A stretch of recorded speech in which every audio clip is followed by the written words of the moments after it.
Hello everyone, welcome in, welcome. Let me go ahead and switch over real quick.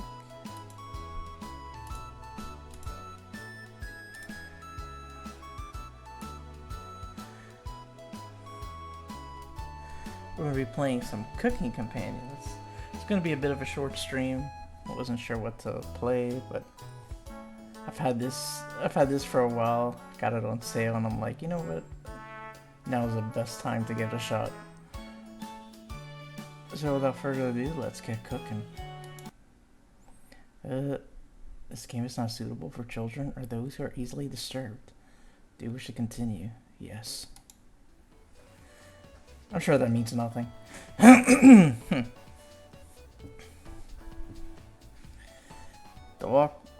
walk was brutal, but this cabin's amazing. Full kitchen, running water, it really has everything. A place I can go read a good book in peace. I can't wait to what? Achoo! Well, yeah. Can borrow all the dust around those. Is that a squirrel? I just noticed that right now. I'm sorry everyone, it must be the dust. Get those allergies under control, Mariah. Don't worry guys, I'm sure with a little elbow grease, we can make this cabin shine. Are you volunteering to clean, Gregor? No. Not many supplies here, I guess we'll have to go out to get what we need. There's a fireplace for making stew, so let's gather up some firewood, okay? Leave that to me, little guy. Oh, if I didn't say it, I don't know if I did. Hey, King's fan, thank you for the check-in and the first. Nice job. I don't remember if I did. Ooh, did I miss something? I'll tidy up around the cabin. Need to save Mariah from dying due to this dust. Hey. Allergies are nothing to joke about, Karen. Oh god, we have a Karen in here. She's not dead yet, Pipsqueak. Calm down. Thanks, Anatoly. I think I'll go foraging outside with over 450 mosses, 900 fungi, and 70 slime molds. There's bound to be treasure up here. Okay. We know who the resident nerd is. Roughing it is fun, and it's only know so much about edible foods. We're in good hands. I too know someone who's good with edibles.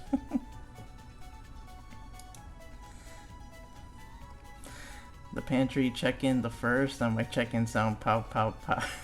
Yes. Oh yeah, that's right, I forgot Steve took number 1 yesterday. I think the slime molds will be the most delicious. Most certainly not. What about the fungi? Do you even know which ones are poisonous, Anatoly? Oh god. Oh, so he's a wannabe nerd, he doesn't know shit. I could figure it out.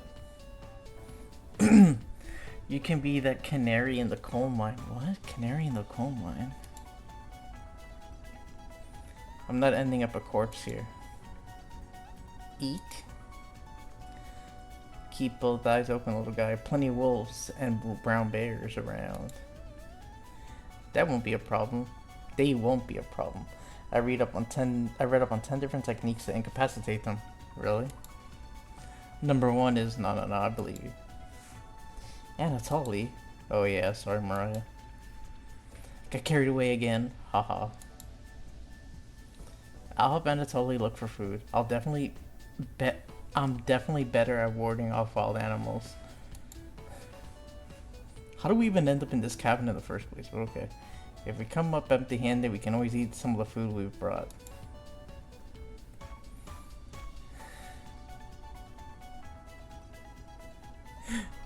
What was that again?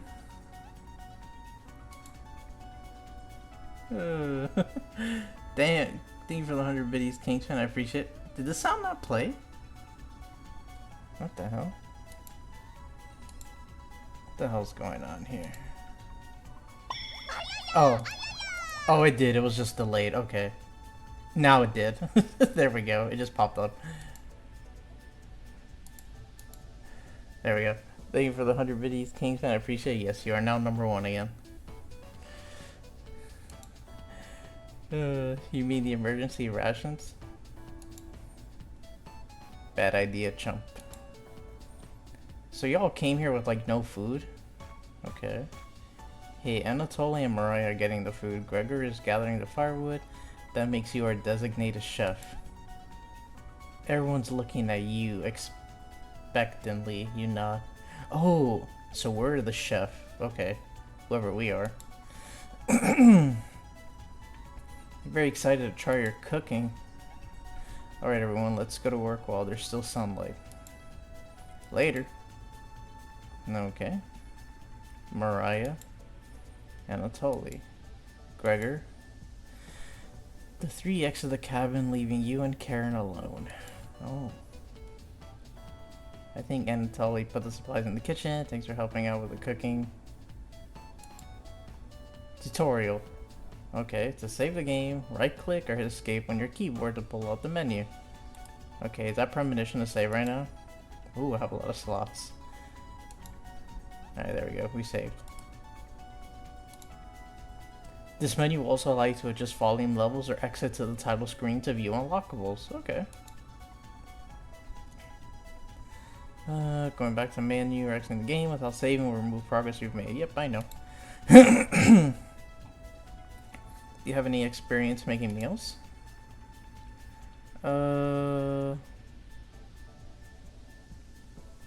Should we be honest? Nah, we'll be like, of course, we got this. Is that so? Looking at you, I think you'd be good at serving up food poisoning. Damn, she caught us. Right? It looks like Karen will remember that. Oh god. I don't like that. Bot Squad, Happy New Year. Hey, Ash, appreciate it. Happy New Year to you as well. Anyways. Going to check out the living room. Let's talk later. Karen heads to the living room and starts dusting a little bit.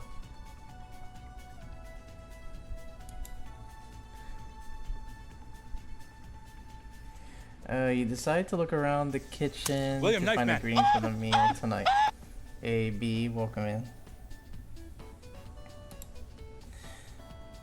You never know what you'll find around the cabin. Clues and secrets may be revealed by searching an area more than once.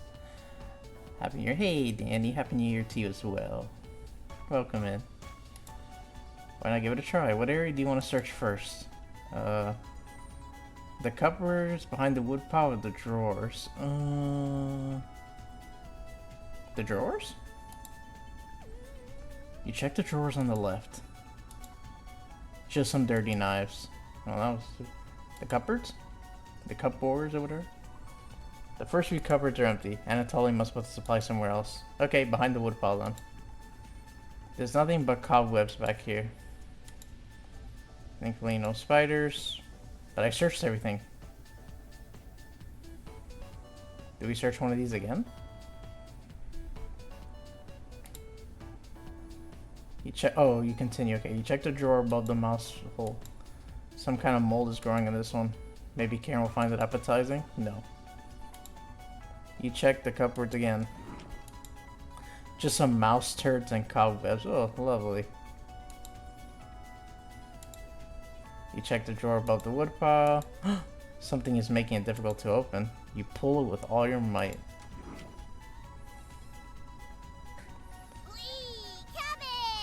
Ugh, cabbage, no. Oh my god, talking fruit. I mean, talking food. It's time. Chompette, sound off. Never fear, Onion is here. Like my cousin Cornbread says, I'll rise to the occasion. Okay. Oh, always merry. Raspberry. Potato. Cabbage stuffed me into this drawer. I'm pretty sure this counts as kidnapping. Okay. Where are the chompettes? Why talk with those boring humans? What the fuck is this wholesome shit? Where's the death? What do you mean?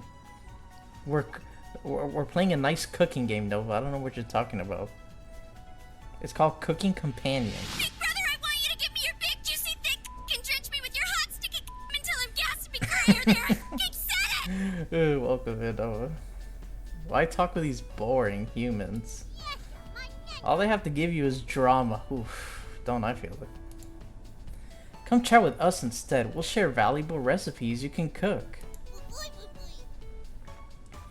We'll share with you our secret chompette recipes. Ooh. Collect them all to become a 5-star chef. You can find unlocked recipes in the main menu under Extra, but be sure to save the game. Okay. To celebrate, here's your first recipe card. Roasted eggplant with sesame and pomegranate, meat-free.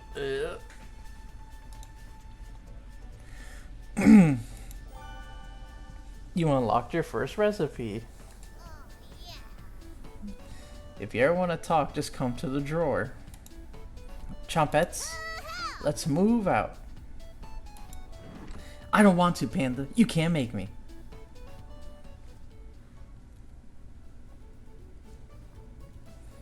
Cabbage rudely slams the drawer closed. Damn. I didn't even know they had hands. B, you know that Caesar salad's for you. You wonder if what you just saw was real. I don't know what's real anymore. You're slightly worried about what this means for your mental state. Oh, my mental state's long fucked up. They don't have hands. Then how the fuck did they pull the drawer? They did that with sheer will. Damn. Ah, you mean that determination. Nice job on the 7-stream streak, Nova. Hell yeah. But only slightly. Ooh, Karen came back. Hey, did you find the supplies? You shake your head. Okay. Anatoly lied. He actually put them in the bedroom. Ah, keeping it for himself, the little shit. Idiot. Here you go. You got the emergency supplies. Karen leaves you alone. You start a fire with some of the wood and get to work on cooking dinner. Tonight's entree, vegetable stew. In a large saucepan over medium heat, you heat some water with potatoes, carrots, and celery in it. 15 minutes later, you drain the pan and set the vegetables aside. Placing some butter in the saucepan, you melt it over medium heat. No, this is not spaghetti, this is vegetable stew, and you're gonna eat it every single bite. Throwing some chopped onions in it, you cook it about 10 minutes. The onions are tender and translucent. Perfect. Duh, but you gotta eat it too, you eat. Okay, I will. If you eat it. You next mix in some flour, salt, pepper, and heavy creme into the saucepan, adding the vegetables to the mixture.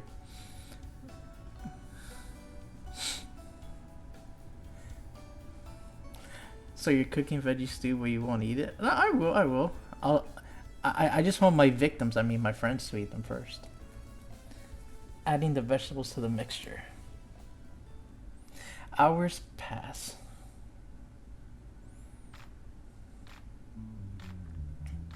We're back, more firewood than you'll ever need. Well, that's great, but that's not food. You found some wild sorrel. Maybe tomorrow we'll have a bigger bounty. What the fuck is sorrel? I don't know, worst case, if we run out of food, we can eat this squirrel or whatever the fuck it is. Anatoly's bearing the lead. We saw a red deer. Mariah spotted it. 5-stream streak, hell yeah, nice job, B. And there comes Karen. I don't know, I don't like the way Karen's looking at us. Yeah, that's great. Anyways, killed 17 spiders today while you were out looking at deer. Yeah. That should come as no surprise. There's over 160 species of spiders here. Oh damn, you're both on a 5-stream streak. Hell yeah, nice job, King Sam. Oh. 160. Don't worry, Mariah. I'm sure they were all in the bathroom or something. That doesn't help. No. Almost all of them were near the couch. Ugh. Making my skin curl. Yeah. I was gonna sleep on the couch. That's where 16 of them were. Then where was the last one? I'm not sleeping on that couch then. And there's only 2 beds in the bedroom. Uh-oh. Someone's gonna have to share. Oh, there's 5 of us. Don't sweat it, Mariah. I can sleep anywhere, so I'll sleep on the rocking chair.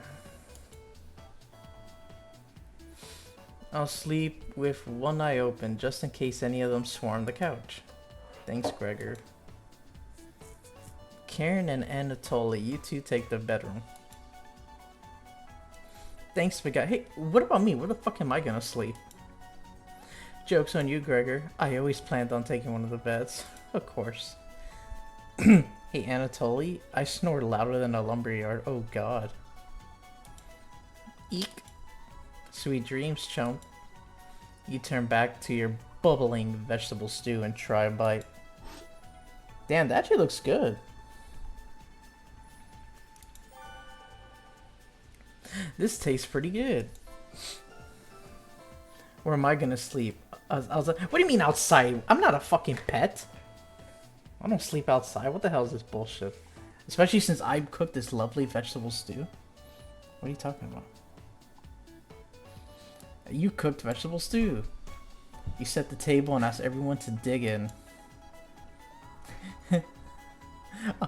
No, someone already took the couch, Danny. Oh, wait. Hold on. Actually, that's a good question. Okay, 1 was gonna take the rocking chair. 2 are gonna take the bed. Where's the other one gonna sleep? I don't get it. Oh, wow. Smells delicious. I call under the table for the food. You ain't gonna sleep under the table. If we had to reserve our food, Panda would eat it all in one day. We'd all be fucked. Oh, wow. This smells delicious. Thank you. What do you mean? I didn't mean because of that, B. I meant I know you love eating food, so I know you love eating food, so our rations will go low pretty quick. You must be a world-class chef. Okay, now take it easy now. Karen takes a bite. It's bland as hell. You know what? Then eat shit then. Karen. Tastes like every other vegetable stew I've ever had. So generic. Then you know what, Karen? More for me. Could probably use some meat next time. Hey, we don't have any meat, okay? Gross.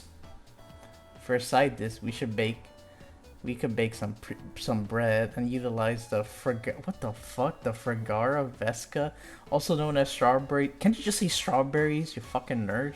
For some jam. Nobody cares, Pipsqueak.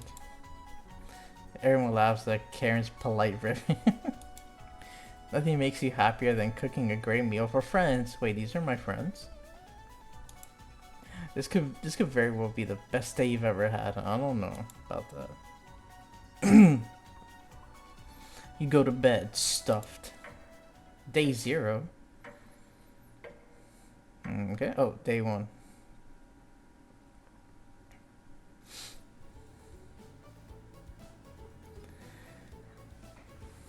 Hey, you up? How'd you sleep? I was so warm last night, I didn't even need a blanket. Where did I sleep? Oh god. Mariah, what time is it? About 1 hour until dawn. Oh god, she angry. We two pipe down trying to sleep over here. Gregor, the birds outside aren't making much noise yet. We didn't bring many supplies, remember? Better to get a head start on gathering food. I honestly can't see the trees outside right now.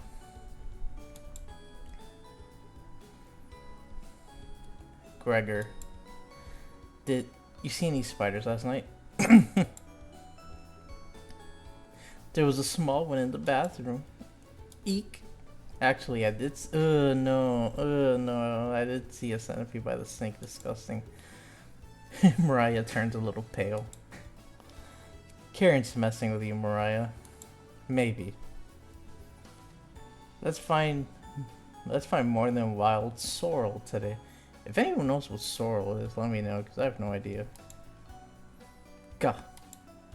If you're lucky, little guy, maybe I'll teach you how to catch some wild brown trout. What's with you and meat, big guy? Anatoly's herbalism book stated that there's many more species of plants to eat out here. Let's leave the fish alone. You know I'm not, into meat. You guys are specifying meat a lot. That's a shame. Oh god. Meat. Yes, I know you love your meat. Coffee. That's a shame. Coffee. I'd wake up early to go fishing. Cheer up, Karen. We'll get to observe the trout at the very least. Hey, Mez. Welcome in. Thanks for the check-ins. Maybe we'll see more red deer today. How about we just kill the deer, not just see it? So I'm sitting there, barbecue sauce on my titties. That sounds like a waste of time, Gregor. Thank you for the fart, Mez. Haha. Maybe we'll find some blackthorn berries. I love blackthorn berries. Okay. Ha. Okay. We'll be back later. You can watch our stuff, okay? I guess. You nod. Thank you. Thanks. Don't steal anything, okay? Man, y'all don't trust me. What the fuck is wrong with you after I cooked you a luscious vegetable stew yesterday? You nod. Mariah, Anatoly, Gregor, and Karen leave the cabin with a hop in their step. Ooh, I'm stealing? Of course you would be. You're alone, but thankfully you have a drawer of chompets to keep you company, because that's totally sane and healthy. Tutorial. Each day, you'll be asked to explore a different part of the cabin. You only get one choice, then the day will end. Choose wisely. Okay, so I guess I have to save. Save. Okay, there we go. We saved. Let's go into the basement. Sure, that's healthy. This door goes into the basement. There's no reason to go into the basement right now. You wait for the others to return. No, that was a wait. That was a waste. What? No, let's go back. Basement was a waste of time. Let's see. Let's check out the bedroom. That's interesting. Karen and Anatoly kept the room pretty clean. Only one of them made their bed. I'm gonna guess it's Anatoly that made the bed. Who still makes their bed? What do you mean? You look underneath one of them. You found some extra emergency supplies. Someone was hoarding it. You decide to look at them and start planning your next meal. Oh hell yeah, that was good find. We're back. Tee hee hee. Knock it off, Mariah. It's pretty rare to be scared of one. It's not. Ooh, Gregor was scared this time. Hee hee hee hee. Who knew the big guy would be so scared of? Shut up. You don't understand. I don't think anyone understands Gregor. It was just a marmot, Gregor, not a monster. What the fuck's a marmot? I'm guessing it's some sort of bug or something. Mariah laughed so hard when your ears rang. Oh god. Bah! Oh god. Oh god, calm down, Mariah. Oh my, okay, calm down. It wasn't that funny, Mariah. Tears are rolling down Mariah's cheeks. She's laughing so hard that she's about to hyperventilate. Oh my god, calm down, please. Stop Mariah from hyperventilating? Absolutely not. One less... What? I'm sorry, what? One less mouth to feed, right? Wait, what? Hold on. Okay. Our character's thinking some deep, dark thoughts. You don't get it. It's pretty personal. Then please explain, big guy. Gregor looks incredibly uncomfortable. Hee, let's leave him alone. We found some raspberries and elderberries near the cabin. Quite the selection of berries. We also found more wild sorrel. I'm guessing that's good. Is this going to be enough for a good meal? Everyone is looking at you for an answer. You decide to do an inventory of all available ingredients. It takes you a while, but you decide on your specialty. Cabbage rolls. You first bring a large pot of water to a boil. You let the cabbage leaves boil for 2 minutes. Drain the pot into the sink. In a medium mixing bowl, you combine some cooked rice, onion, an egg, salt, and pepper, along with some tomato sauce. You use your hands to mix thoroughly. I hope we washed our hands. And decide to wash your hands after it won't come off. Oh god. Dividing the rice mixture evenly between the cabbage leaves, you then roll them up and tie a string around them so they stay in one piece. You place the cabbage rolls in a large skillet over medium heat, pouring the rest of the tomato mixture over the top. Covering it, you bring it to a boil. You reduce the heat to low and let the cabbage roll simmer for about 40 minutes, being sure to baste it with the liquid.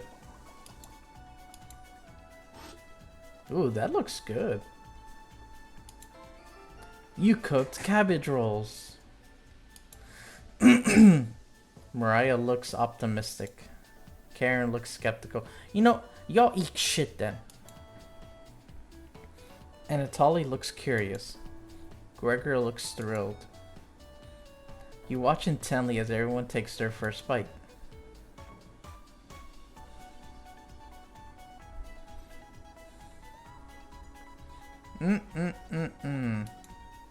That's pretty darn good. I'm glad you're happy, Karen. Well, I could eat the whole batch myself. You better not. I think the vegetable stew tasted better, but I'm loving how tender the cabbage is. The sauce is pretty red. Yes, like the blood. Did you use fresh tomatoes for it?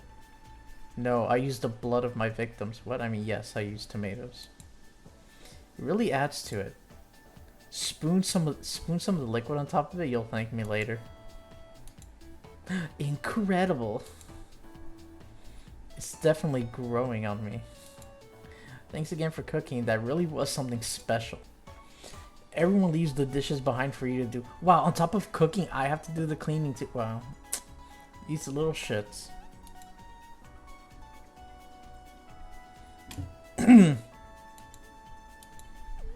Not happening. You settle in and go to bed. Fuck yeah. Everyone goes to bed full. Tomorrow will be another great day.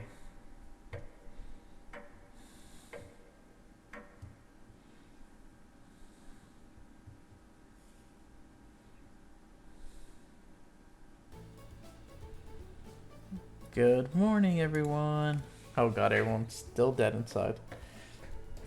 Gig.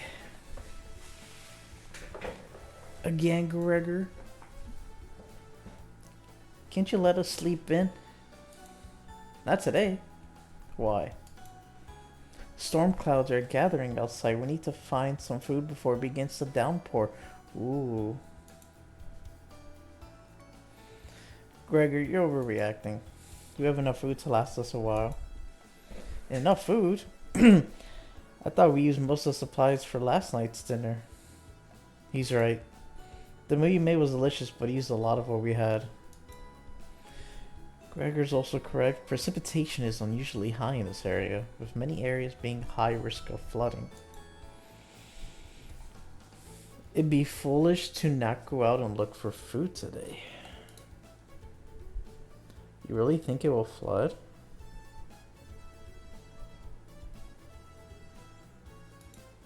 Thankfully, the cabin is on high ground, but that doesn't mean we're safe from floodwaters.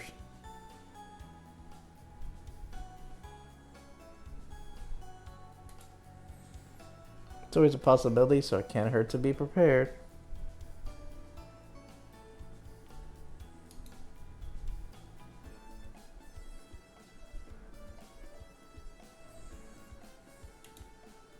You're losing it, Gregor. Karen! There's nothing to worry about.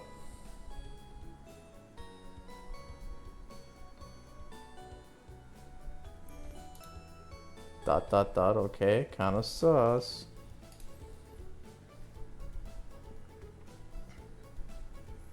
I think Gregor's right, Karen. Huh? It won't hurt to prepare for the worst. True.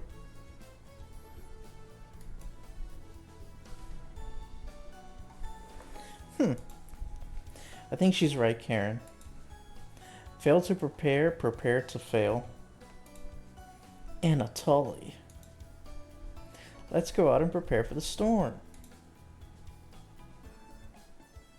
Foraging should be a key priority today. There are plenty of edible foods, and it has better odds than trying to hunt. Give me a few minutes and I'll plot out our route on some paper. Let me help, little guy. I'm still saying, though, that squirrel he carries with him will make a great meal, too. Anatoly and Gregor head to the bedroom to consult the map. Mariah and Karen are still hanging around. Unfortunately, in life, you can't make everyone happy. When given a choice to speak to a character, choose wisely. You can only select one of them. Try to max out your bond with certain characters for unique dialogue and scenarios. Oh, which one would you like to talk to? Mariah or Karen? How do we know what our levels are?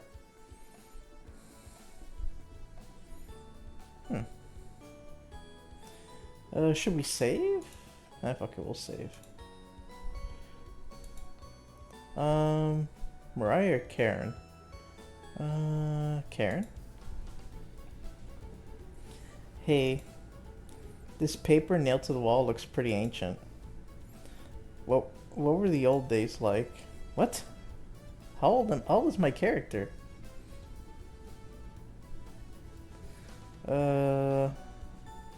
In the old days, extremely brutal. Oh, really? You'll have to share the details with me later. Okay. You're an interesting one, Karen. Karen will not be able to stomach your stories. But you still agree you'll tell her the details later. Karen will definitely remember that. Oh god. Our relationship is stronger?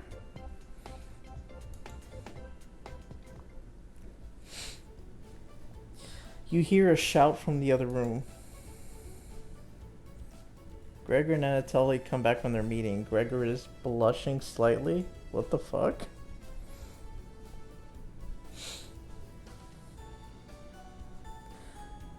Hey, can you cook something while we're out?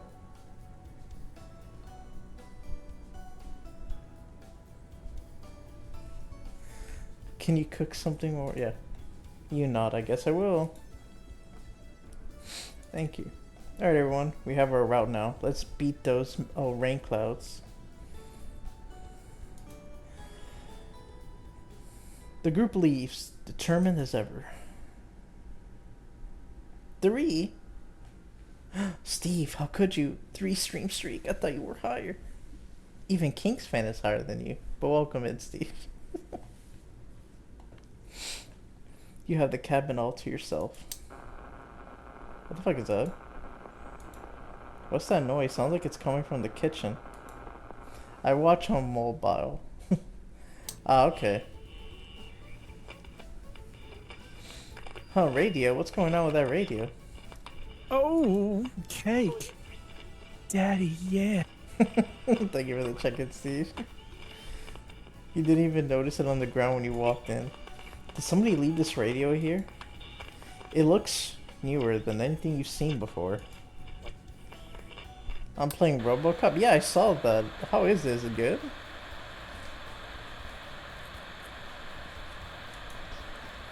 Seems to be broken. Better hold on to this. You got the strange radio. Okay. Before you cook dinner, what should you check out? Should we save? Yeah. Inspect the kitchen, check out the bedroom. We already checked out the bedroom last time. I thought there was anything new there. It's quite good. Graphics are done in this soft focus way, so it feels like an 80s film. Nice. Oh, the basement never had anything, so it's a waste of time. I guess let's inspect the kitchen. You have nothing better to do, so you decide to talk to the chompettes. Hell yeah, let's talk to the vegetables. Hello. Hello. Good to see you again. Onion. Thought you abandoned us. Why are you trying to fool them? What? Go ahead and make those meals you enjoy so much. What? Raspberry? No thanks. That vegetable stew? Gross. You already stunk up the cabin last night. Spare us a repeat. Onion. It almost smelled as bad as you, Stinky. Almost. Aren't you going to give them the recipe, Onion? I guess. Hey, ever notice those 4 humans don't give you any recipes?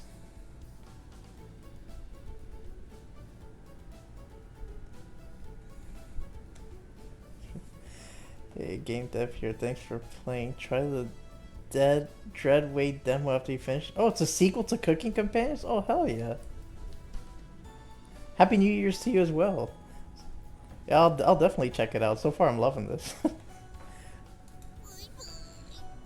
Those monsters. That's why you should spend more time with us. Right? Of course. I have the perfect recipe for you today. It will make the kitchen smell nice afterwards, and it will impress dinner guests. You received the borscht recipe? I think I said that right. Can't wait, gotta keep working, but have a great night, everyone. Oh, same to you. You have a great night. Happy New Year's. You received the borscht recipe. Don't burn down the cabin making it, okay? You nod. Don't be a stranger. Chumpets. Mosey out. You shut the drawer. Okay, this time we shut the drawer. I don't know how they shut the drawer last time. I'm getting the milk beat. Don't wake up. I know you won't be coming. Don't you won't be coming back.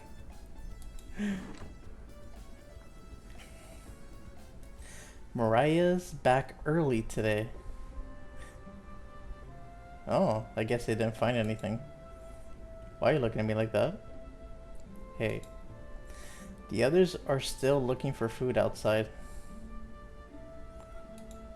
Anatoly found some more berries. There's only so long we can live off of berries. But nothing that will feed all of us. Please don't tell the others. Well, don't they all know? Oh, but I'm a little worried about our supplies. Yeah, we're kind of running low. I crunched the numbers that we don't have enough food, even with rationing, to last if there's a big storm when we get stuck here.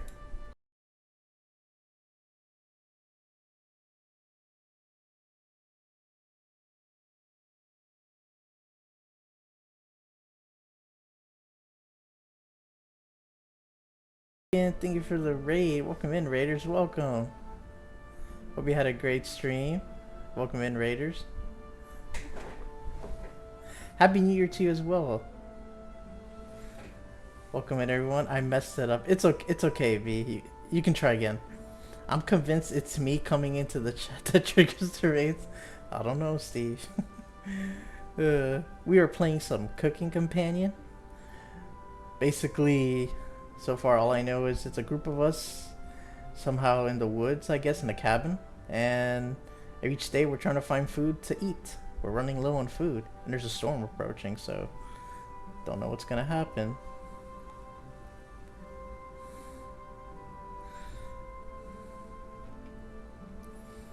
Mariah seems disappointed in your inventory management.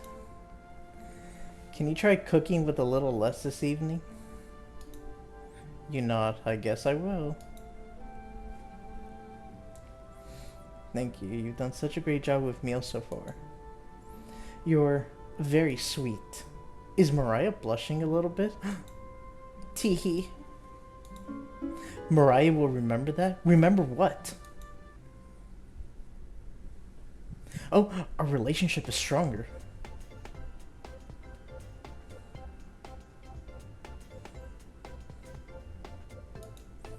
Dun, dun, dun, dun. Maybe you can teach me to cook sometime? I guess. All we do is nod. We don't talk. We just go. We just nod. Looking forward to it. Hey, you could hold cooking classes here someday. Rudely interrupting a tender moment, the others burst into the cabin. Wow, what a way to kill the mood.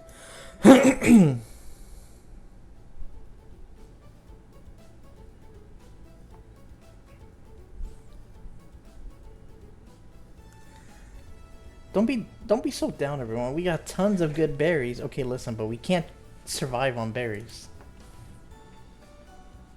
Tush. Jam is so bland without any sugar.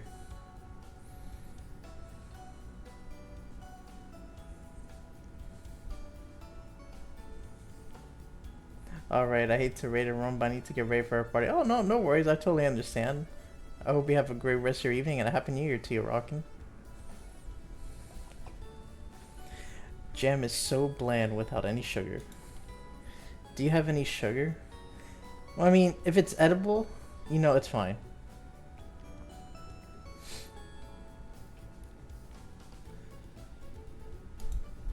You shake your head sadly.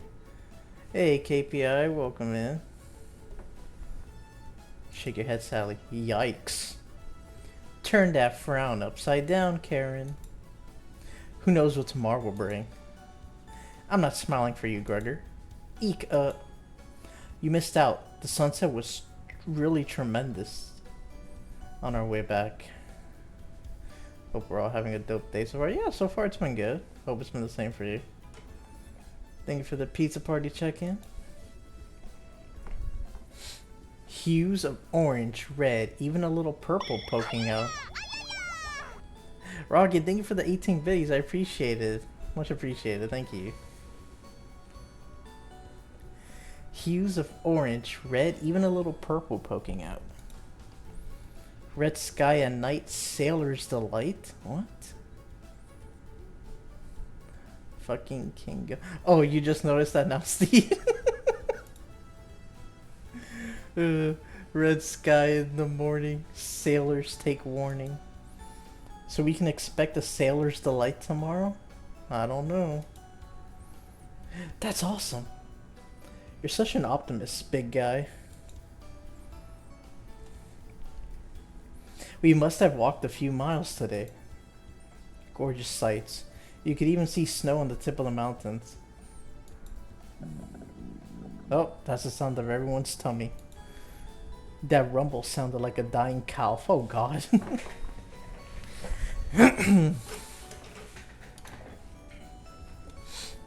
You looked from person to person trying to determine who it was. It was definitely Mariah. Mariah, I recognize that sound from anywhere.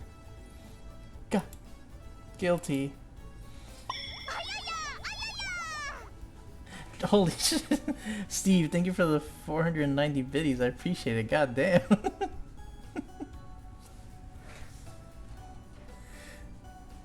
Mariah looks embarrassed, but the group laughs at her honesty.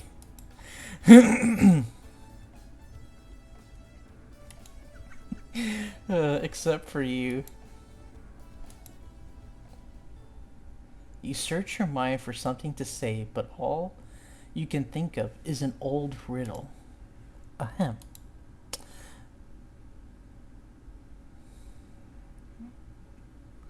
Those who have it did not do sorry. Those who have it do not want it. Those who have at least succeed. Those who have it for too long perish. When you feed it, it gets smaller. What am I? I don't know. What?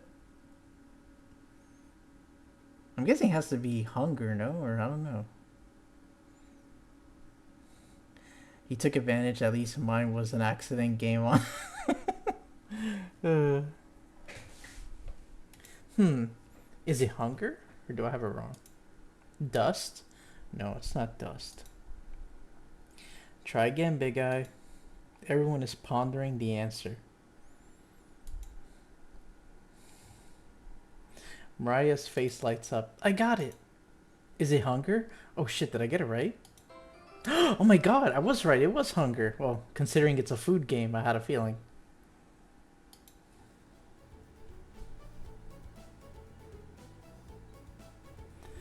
Yeah, I was gonna guess that. So, what's on the menu tonight, chef? I don't know. What do we have? Bread and jam. You crush the berries in your small mortar and pestle, spreading it on some crusty bread. That looks good, actually. You cooked raspberry jam and bread. Crumby situation. Yikes, oh god. The bread's a little tough. It's okay, Gregor. You're a big, strong man. You can eat it.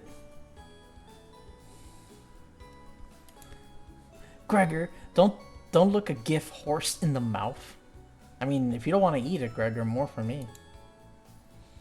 But this homemade jam is to die for. To die for, you say? Sorry. No, you're right, Gregor. This bread stinks. Then you know what? More from me. Mariah. Everybody laughs. You're not sure this could be called a meal, but it got the job done. Everyone thanks you for dinner and heads off to sleep. Okay. You go to bed wishing you had more. You have a strange dream. Something is riding on your back, and it's becoming a nuisance.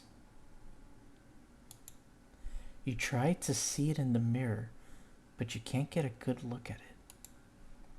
You try almost everything, but it won't get off. The pain between your shoulder blades is getting worse by the minute. You wander away from the cabin, stumbling by a river to soak your pain in cool water. You didn't want things to come to this, but you've exhausted all other options. You swim out to the middle. Rocks on the bottom cut your feet. You slip and fall your knees. You lean back, trying to submerge the thing underneath the waters. But it won't drown. It won't drown.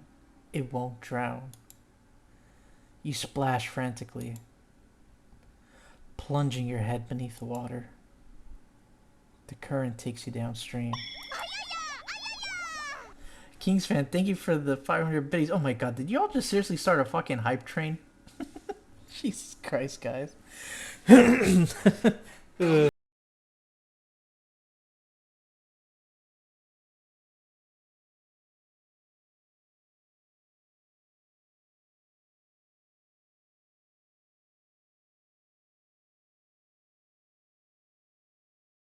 Last hype train of the year.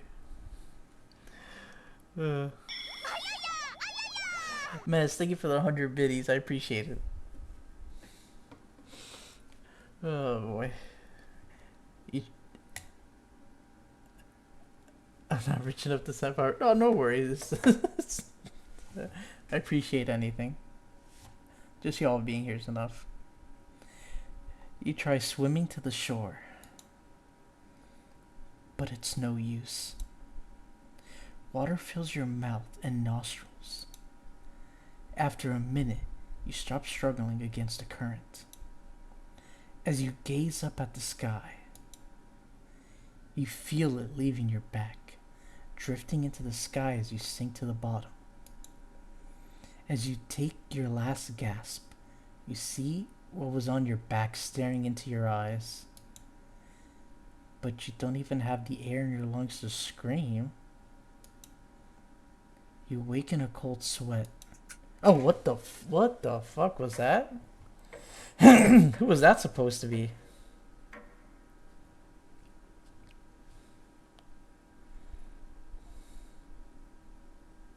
I love the achievement. Just a dream, right? Wake up. Sorry, you were making strange noises in your sleep. I was? What's going on, Gregor? Did the lighting wake you up? It woke me up. Tried to fall back asleep, but it's so loud. Holy shit, Steve! Thank you for the thank you for the 500 biddies. Damn, I appreciate it. Oh man. 99%. Goddamn. Let's just get back to sleep and talk about this in the morning. Everyone nods in agreement and gets back to bed.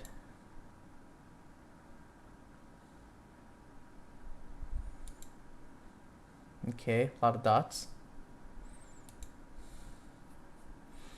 Except for you. Okay, we don't go to bed, okay? You can't. William, Nightman. You can't fall back asleep. Hey, B, thank you for the check-in again. You don't remember that you did that already, Pin? Hey, Joe, welcome in. You still have goosebumps from the nightmare. Karen's snoring is louder than a sawmill. God damn. You find it very loud and distracting. You don't sleep a wink. Everyone is now up and awake in the cabin. You hear the front door open and quickly slam shut. Anatoly sounds petrified.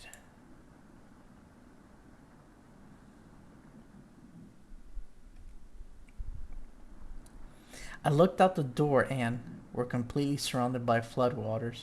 Well, looks like sailors take warning was more appropriate for today. Maybe it'll clear up tomorrow.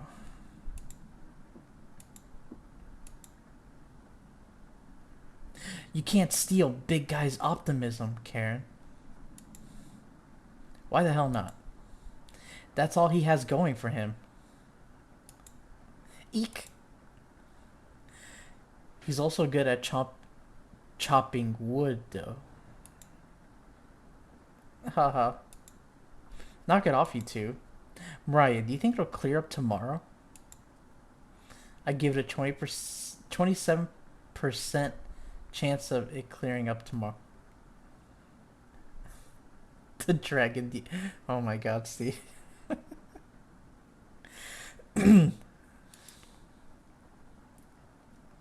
Based on what? I was bored stiff. So I read a book on local precipitation levels for the last 20 years in the living room. They just had a book like that lying around, okay? Sounds like you're stealing Anatoly's thunder. Anatoly, you're a book nerd, right? Why didn't you read it? Couldn't make it past the cover. And you're supposed to be like a know-it-all that knows everything? Goddamn. Is that right? Yes. That bookshelf has some great books on artisan crafting and natural sciences. Why let them sit there gathering dust? I mean, if it helps. How did you arrive at a 27% chance of it clearing up tomorrow? It's easy, okay? Take the time of the year, multiply it by a factor of... Damn, looks like we have a new nerd here. Mariah begins to explain meteorology to you. She isn't dumbing any of this down. It's similar to... What the fuck does that mean? I have no idea. My brain just broke. Damn, looks like Mariah's the real MVP here. Anatoly's a fake. So the first thing you need to understand, minutes of explanation feels like hours. You look over at Anatoly. He's listening intently to Mariah. So intently he hasn't blinked yet. Oh god. You can see his eyes drying up. Blink! A tear rolls down one of his cheeks. This is brutal to watch. Mariah finally wraps up her lecture. She ends with a bow. Nobody claps. Tough crowd. Damn. Mariah, that was awe-inspiring. You lost me a few minutes in, but it's okay.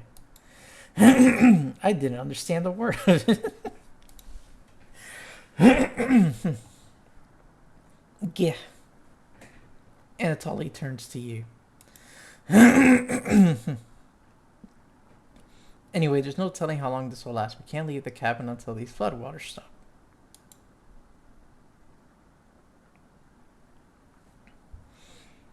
I know our food situation's a little tight, but I know you'll make the right decisions. I believe in you. Me too. Why is it all up to me? It looks like we have enough leftover berries for more bread and raspberry jam. I'll pass on the jam. Just give me more crusty bread. Everyone laughs, except for you. With everyone stranded in the cabin, you need to keep everyone fed and happy. You sneak out to the kitchen while everyone's still talking. You get out some crusty bread and get to work making some more jam. With the kitchen to yourself, you decide to check on the Chompets. Hello. Don't worry, as leader of the Chompets, I'll make sure none of the humans know about us. That big guy would try eating me like an apple, so definitely don't tell him about us.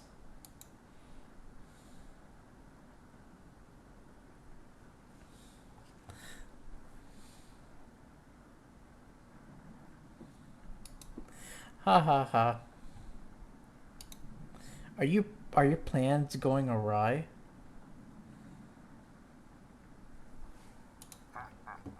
Oh, ha ha ha. Got another cornbread classic for you. Did you hear about the bread maker's bakery burning down? No. Her business is now toast, oh god. That one's been done to death. Do you know how raspberry and milk were introduced? You tell her no. Raspberry! Milkshake. You let out an audible groan. Thank you, I didn't have to do it. Oh. Did cornbread teach you that one? Nope, wasted an entire day thinking about that terrible pun. Hey, oh, hey, Flaquito, welcome in. How are you? Ha ha ha. It was well worth time and effort, Raspberry. Maybe you'll win the annual Chompet comedy competition this year. There's a competition. Raspberry! Of course. Not while I'm here. I won't choke on stage this year. Isn't that every year, Bread?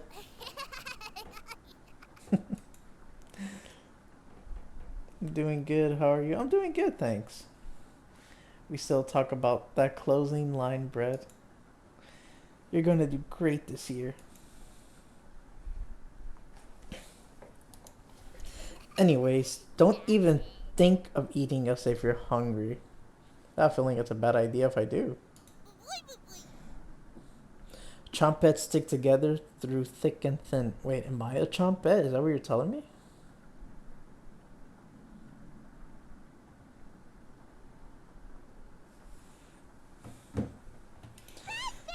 Rain or shine. Feast and famine. Potato, I swear to God, repeat the line or we're locking you up again. Oh God. Life or death. That's right. Chompettes. Move out.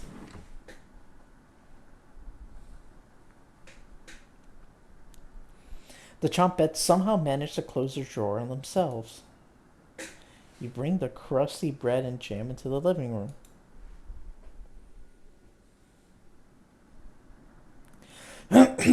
Karen interrupts as you bring in the food. Took you long enough. You know what, Karen? You could be doing more instead of just complaining about everything. Karen looks at the 2 slices of bread left and the mason jar of raspberry jam. There's mold on these last 2 slices. Then you know what? Pick them out. You can still eat it. Just pick out the little mold pieces.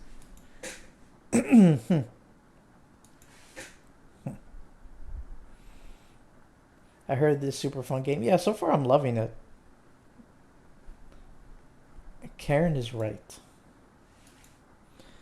What the hell's the matter with you? You grip the knife. Oh, whoa. You grip the knife tightly in your hand. You think this is enough for 5 of us? Wait, we can't throw this bread away. It's all we have left. Gregor's right. Anatoly, will mold spores give us food poisoning? I'm no scientist, sorry. Let's pick off as much mold as we can. This is PC game, right? Yes, I am playing this on the PC. We can't leave with the floodwaters, so this will have to last us another day. Thank you for the pizza party check-in. Everyone grimly nods, ripping apart their piece like a pack of wolves. I'm saying there's a squirrel on top of this guy's shoulder. We can cook. I'm just saying. Gregor seems to unhinge his jaw and eat it in one bite. Oh God. He looks like a duck eating bread.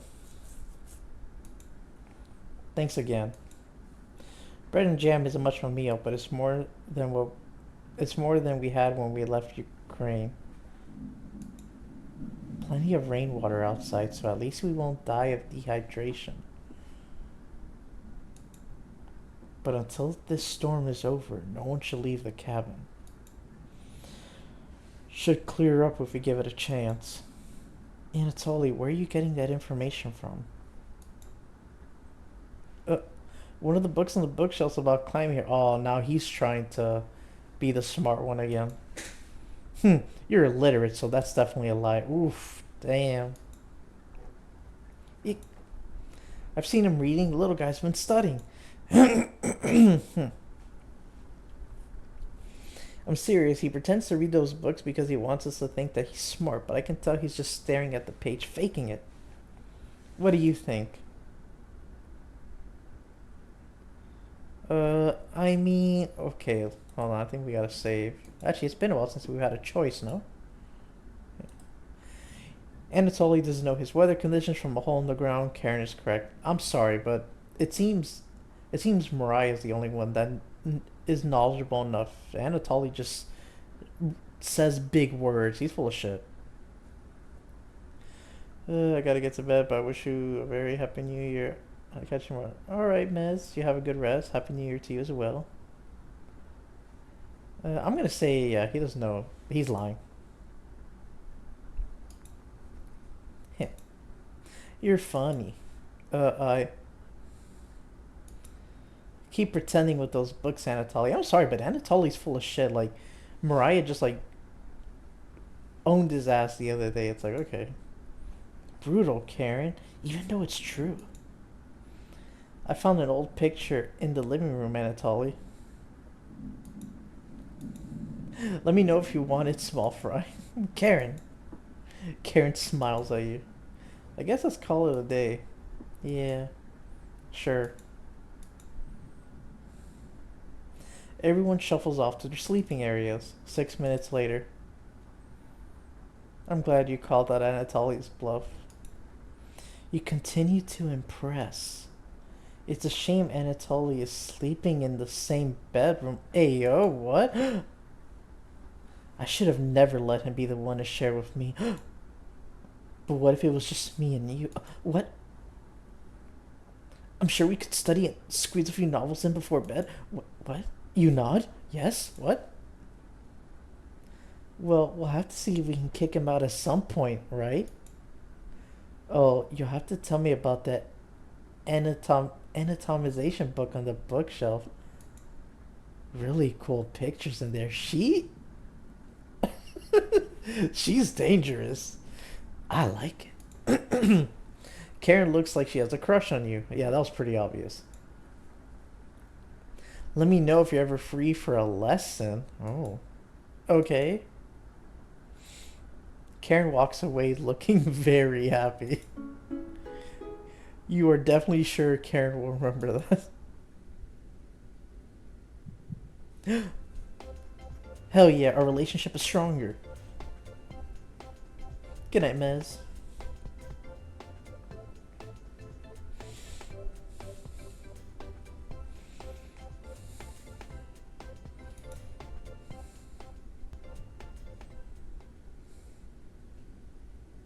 Oh. You get ready. When is the relationship strong enough for bump stuff? I don't know, Steve. I don't know if it's that kind of game. You get ready for bed and put a blanket on. You go to sleep very hungry.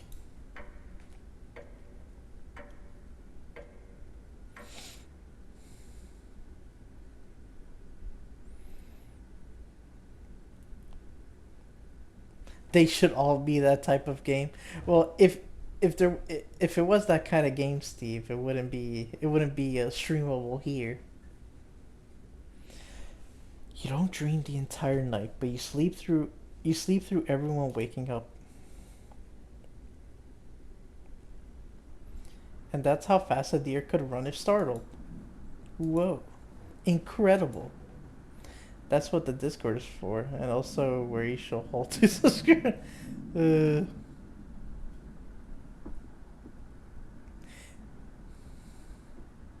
Impressive. Yeah, that's true. That's what I can leave the off streams for games like that. 2024 is the year of the hole. I don't know. I wish we had a deer here. With the food getting lower, let's just skip today's meal. Why didn't you guys hunt the deer?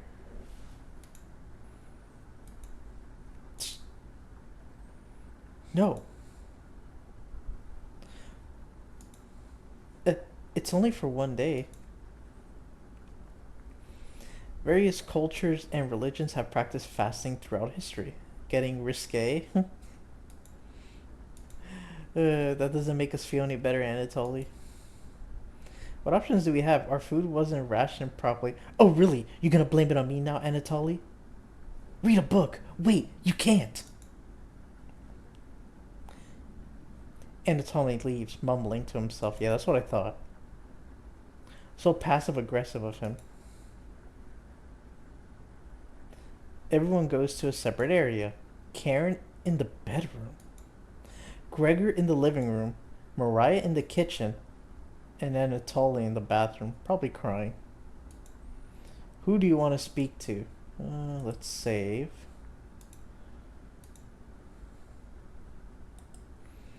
Well, Mariah seems to like... I mean, not Mariah. Karen seems to like us, so we might as well keep on that route. I don't know how many endings there are for this game. So we'll take a look at that. Looks like she's just slicing away at a block of wood. Hey, can I let you in on a secret? Yes. I've actually enjoyed your cooking so far. I don't know, you kind of complained about the first meal I made. The others expect me to be rude and mean. So I have to keep that reputation up, right? Can't have anyone thinking I'm soft. You're not sure where this is coming from. Promise me you'll give me some cooking lessons soon. Okay. She's not ready yet. What? But you nod politely. Thank you. You're definitely sure Karen will remember that. Oh, our relationship is getting stronger.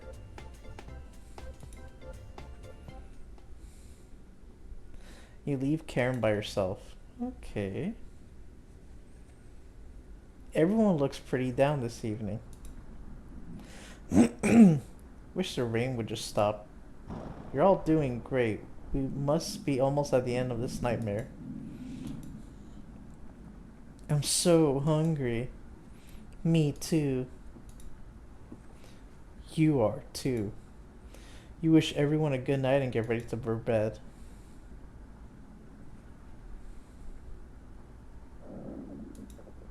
You go to bed with a growling stomach. You have a strange dream. Oh. A boy is yelling at you in the kitchen. You keep telling him to lie down on the tray, but he keeps shaking his head, calling you names. So you do it. You lie down on the tray and make your body as flat as a board. You show him how it's done. His anger turns to courage, and he pushes you into the oven. As the stench of burning hair fills your lungs, you see him sneering back at you. You wake in a cold sweat. Oh, what the fuck?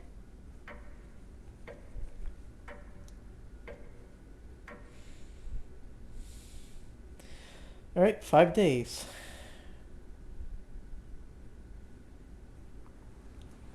Everyone seems to be sleeping in later than normal. Their stomachs must have kept them awake all night.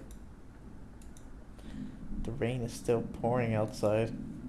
You can barely make out the trees from the windows. You hear a stirring of blankets, arms and legs. Mariah looks petrified. Couldn't sleep. Anatoly has bags under his eyes. This storm is too loud. Karen looks out of it. Oh God. The cabin was creaking so much last night. It sounded alive. Gregor looks a little gaunt. I got a good look out the window. And couldn't see anything due to the rain. Great observation, Gregor. I was so hungry last night. I kept pacing around my bed. Karen turns to you. When is this going to end? I checked outside the door again. Floodwaters keep rising. Unfortunately, we're gonna need to stay put unless one of us wants to drown in rainwater. As soon as the weather lets up, we'll be able to scavenge for supplies. How close is the nearest town? Anatoly, you don't know shit. I don't know. No surprise.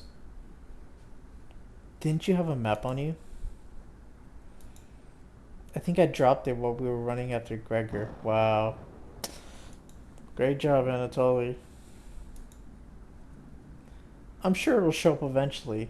No, it won't, Gregor. Ha ha ha ha. Wait, is it New Year's? No, it's still New Year's Eve, Steve. We got 3 more hours till New Year.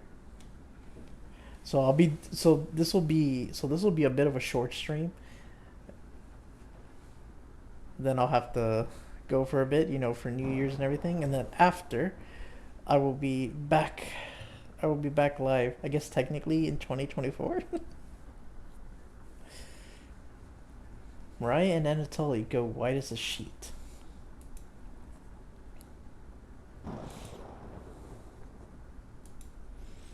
How are we going to find our way back now? I'll be at the basketball by then probably, but well, no worries. Well... Oh, we'll have to ride out the storm. Mariah looks at you. We're down to our last slice of bread. I don't know how much longer we can put off eating. The group stares at you. It will clear up in no time. Maybe you're right. The group looks worried. They all gravitate to an area.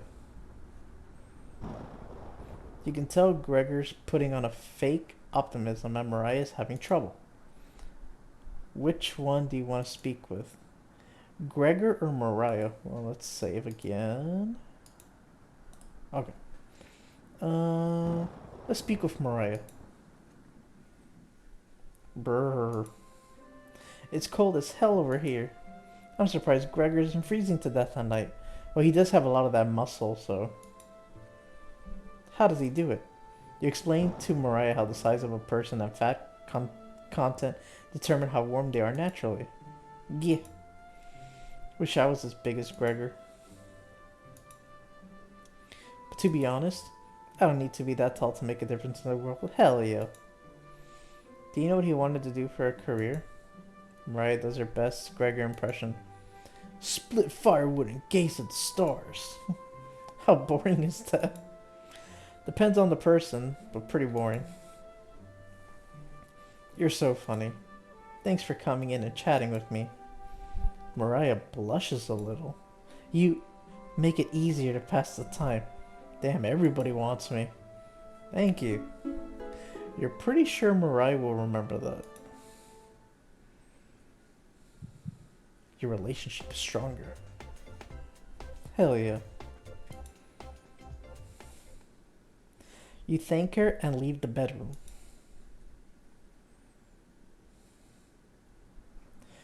You call everyone together. They all look grim. You could cut the tension in the room with a knife.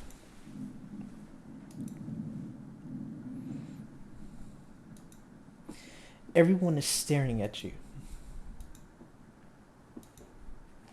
They're expecting that last piece of bread for dinner. You bring it out. Everyone cannot take their eyes off of it. You instruct everyone to take a pinch. And slowly all 5 of you tear it apart like a wishbone. Everyone studies their piece of bread carefully, wondering how long it will last. Karen is the first to eat hers. She chews each bite 100 times before swallowing. And Tully chews it cautiously, opening his mouth once he finishes each bite. Mariah nibbles on it silently, eyes wide, moving from person to person. And Gregor just pops in his mouth like a cherry. It was gone in an instant. The group thanks you awkwardly. It's not much, but you've run out of options. You wish everyone good night and get ready for bed. You go to bed starving.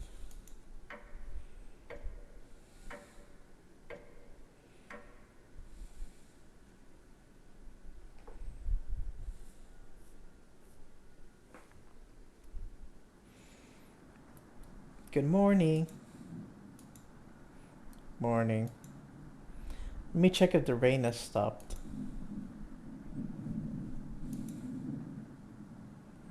It's still flooding. What are we gonna do? Humans can live about 2 to 3 weeks without food. Water isn't a concern. Rainfall should end in a day or two, right? Actually, precipitation can occur more than 215 days a year here? What? But do you really think it will rain that long? Anatoly, it's been days already. What makes you think it will stop soon? Relax, everyone. Let's see how long we can ride this out. Fingers crossed it's done by tomorrow. Panic is slowly creeping in. Everyone's looking scared. But you need to survive. Karen and Gregor begin to discuss next options. Do you want to speak with Mariah in the kitchen? Or Anatoly in the living room? Think instead about everything you've done wrong and how you've doomed everyone. Oh god. Save game. Who do we want to speak to? Yes, I speak to Mariah, I guess.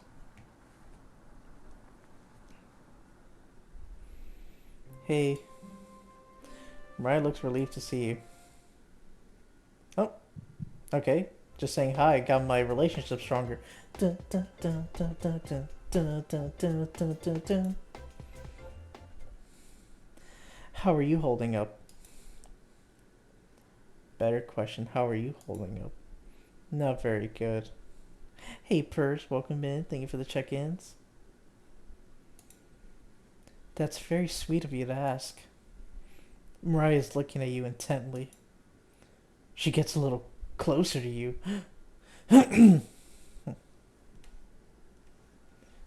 We're starting soon. I haven't eaten today. Oh my god, you should definitely eat something.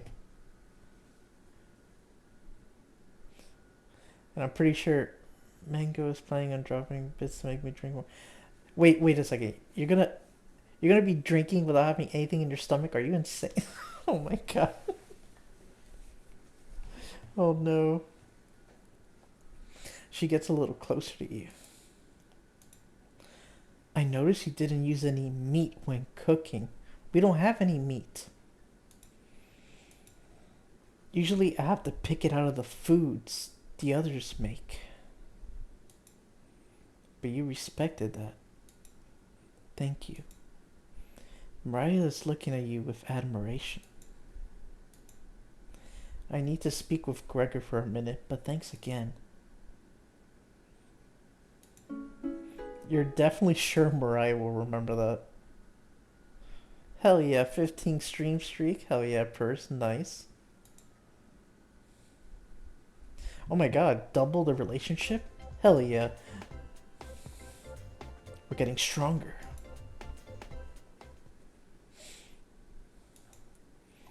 You decide to check out the drawer again. Where'd they all go? You ask Potato where the others are. They'll be back. They wanted to explore the labyrinth of tunnels around the cabin. Surely you've seen the mouse holes, right? They connect all over the cabin. Must have been some mouse that created them, or something worse. Anyways, I'm not gonna sugarcoat this. Things are going to get worse from here on out. Oh my god, I can hear it in the music. You have a feeling Potato is telling the truth. You realize some drool's leaking out of your mouth. Disgusting. Don't even try to eat me. You just get deathly sick if you try it, and from the look of you, you need to retain all the water you can. From rationing to cooking, you failed every common sense measure for basic survival this week. You knew something like this would happen, right? Never mind. With floodwaters rising and no food now, I think it'd be a great time to go over the fundamentals of starvation with you. When experiencing starvation, there are 4 factors that will determine if you live or die. Age, height, weight, and your degree of activity or inactivity. You've been especially lazy, so I think you'll survive a little longer than the others. The Harris-Bendit equation can help you figure out how many calories you need to simply maintain your current weight. The equation produces a number called the basal metabolic rate, or BMR. Stay with me here. BMR. Oh god. Okay, so a math formula. Got it. For fun, let's try it out on someone here, Mariah. Using the equation, she looks like she's 120 pounds, 5 feet 5 inches tall, about 20 years old. Crunching the numbers, I think she needs about 1388 calories daily. But that's being abnormally stationary. She'd have to lay in bed all day and night just eating, breathing, and using her brain. Not very common when you're starving to death. People tend to get up more. I don't think I've missed a fucking stream, but it counts the streak only if you're on the PC. Oh, really? I thought it also counts on a mobile as well.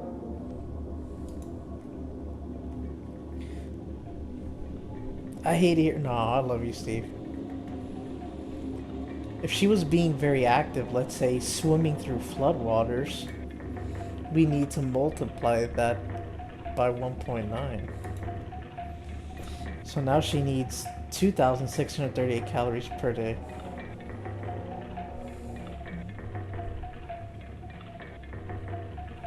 Well, yeah, true. You're pretty much always here, Steve. That's true. That's quite the difference, especially if you didn't ration the food properly. Which you didn't.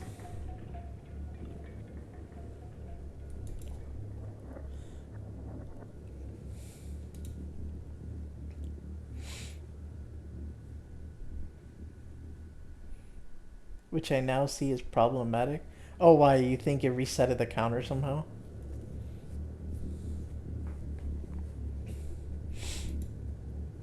Hopefully we'll never have to speak again. Okay. You shut the drawer, going over the numbers again. No, the anniversary thing. Oh. Did you get in trouble, Steve? I don't think any of us can take this much longer.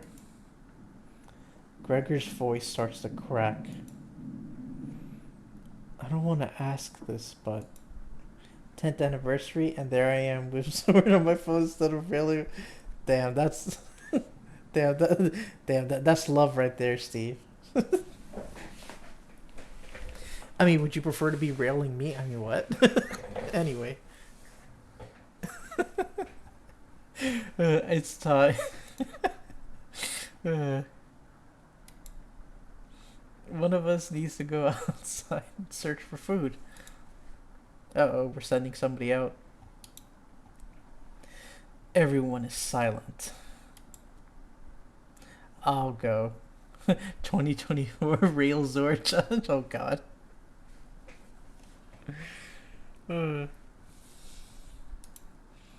I'll go. No, Mariah shouldn't go. Mariah actually has brains.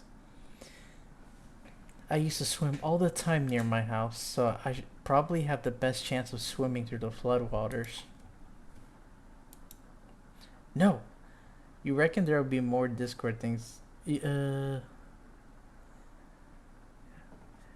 Okay, we're about to start. I'll hop back in there. Alright, Purrs, have fun. Hopefully you survive. You reckon there'll be more Discord things for you in charge of? Maybe. I'm always thinking of things.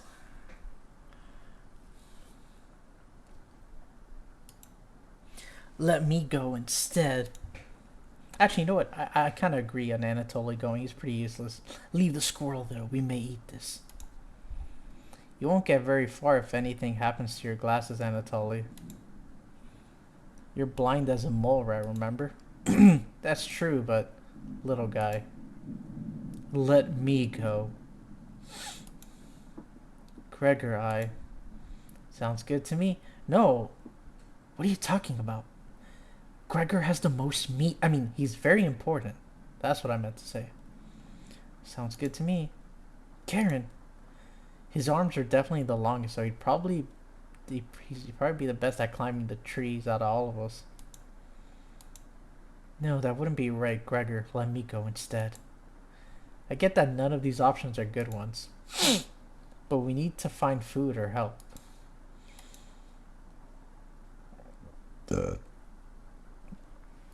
Gregor grabs a branch from the woodpile.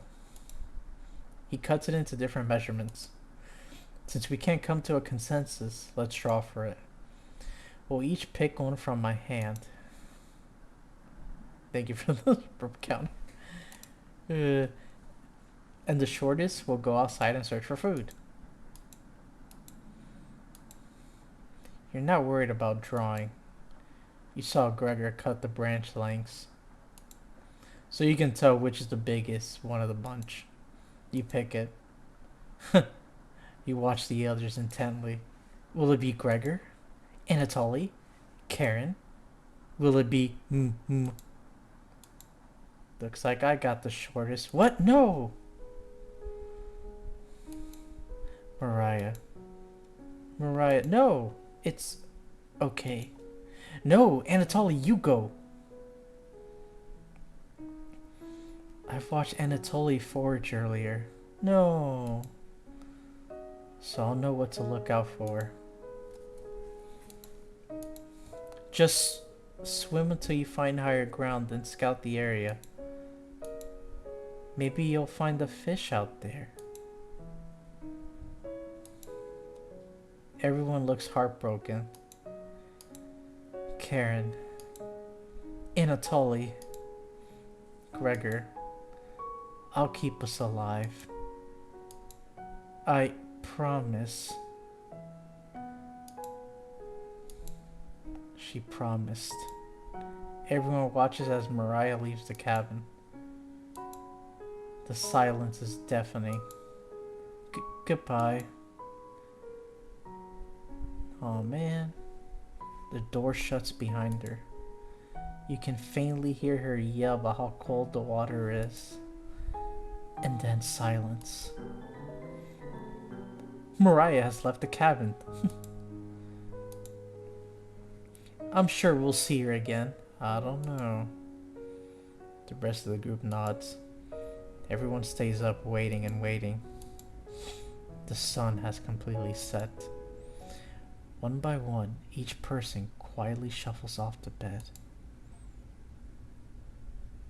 I love how I got an achievement now that says dead to me. Goddamn. You get ready for bed and easily pass out. You have a strange dream. The two women in front of you could be twins. One of them you recognize, the other is a guest. You ask the guest to sit on a shovel, and then you try pushing it into the oven. Twins, baby. Alright. Her legs are so strong, you can't get her into the oven. You curse at her repeatedly. Like this, you hiss. 2024, look it up. Starting out with a bang. You stretch out your legs until your toes are almost sticking in the coals. You feel your hands on your shoulders and both of them push you in. The familiar smell of smoke and burning hair causes you to throw up on the embers. You can't let it end like this.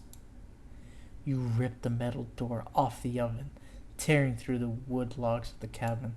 Screaming, you chase the two through the woods, your burns chill with the wind. The guest looks behind her and her eyes widen when she sees you. She's terrified. Your fury rips trees out by their roots, soils from the ground, rocks from their pits.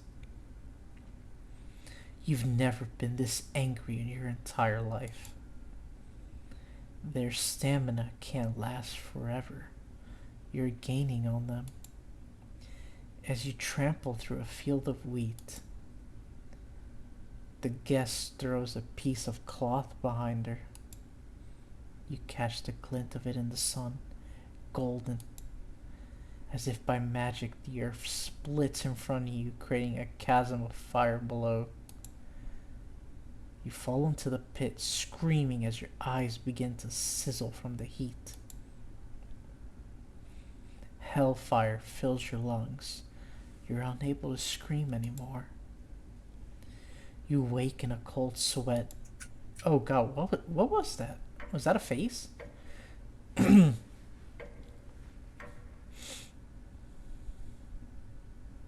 Okay, 7 days.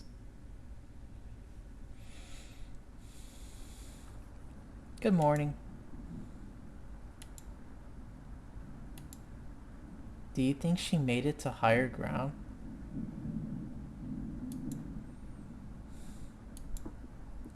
I believe in Mariah.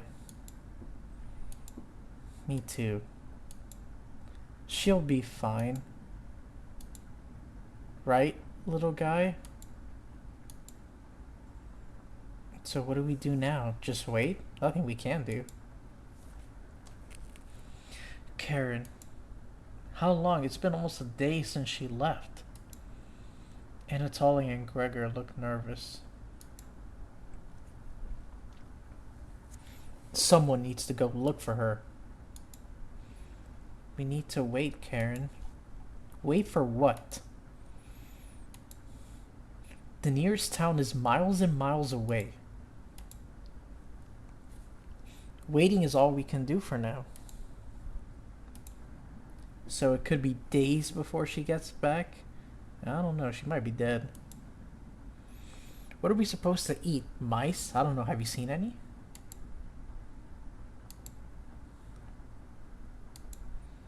Karen, I'm sure Anatoly will agree, but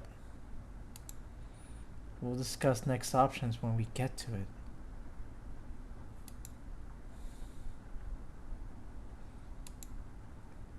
Every waking thought is about food now. Well, of course we're starving.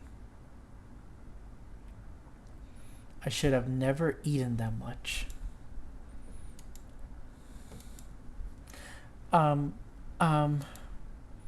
Karen's hands are involuntarily shaking. Gregor and Anatoly just nod in agreement. They don't even need her to elaborate. You're sure Mariah will make it back? She promised. Everyone retreats to their areas.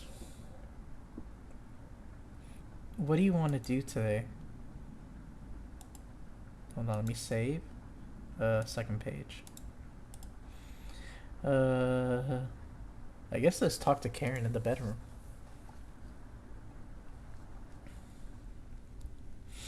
Hey, you don't have to lie to me.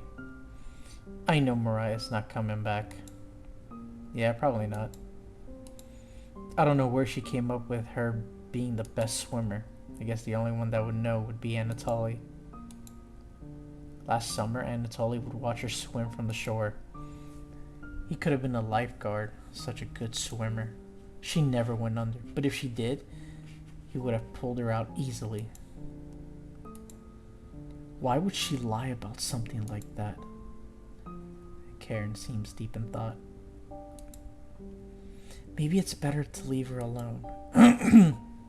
You close the door softly.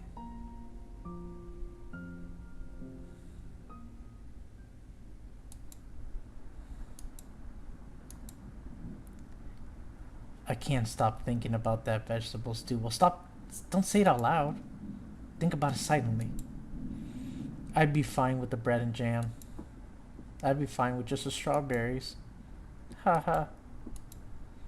Nobody else laughs. I would kill.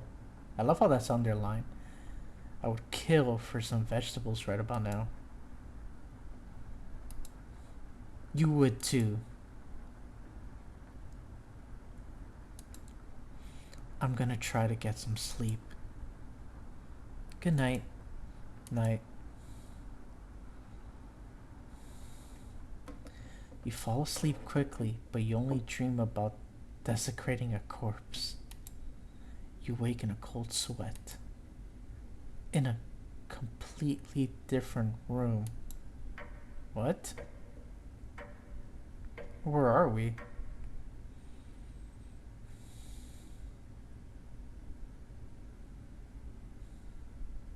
Oh, here we are. Good morning. Karen's looking worse. Will you cook for the group today?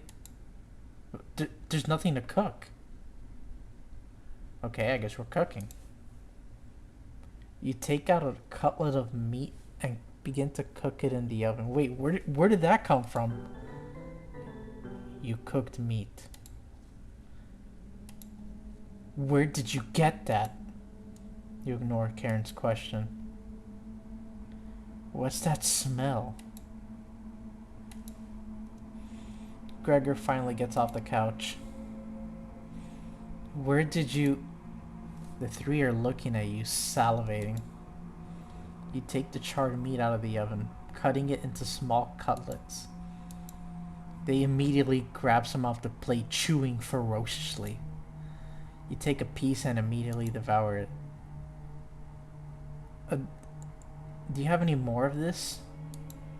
You explain how the meat is stored securely hidden, so you can ration better this time. Wait, then why didn't we do this before Mariah went outside? I understand. Thank you.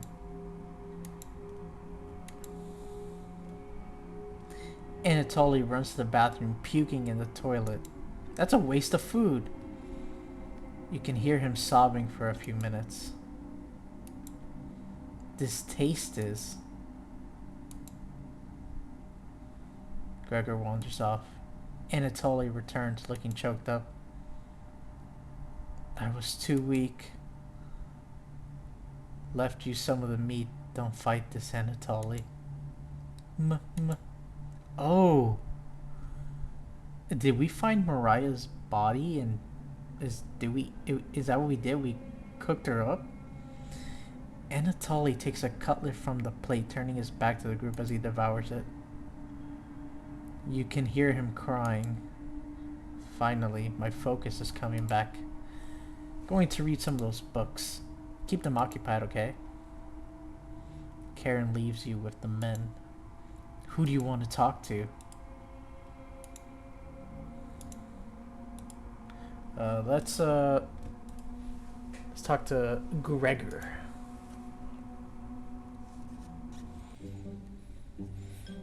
Hey, thanks for cooking the meat earlier. I was nearly passing out from the hunger pangs. Even if I'm a meat and potatoes kind of guy, I appreciate the vegetarian dishes you made earlier. You really respected Mariah's boundaries. Thank you. Gregor's more dense than you give him credit for. Heh.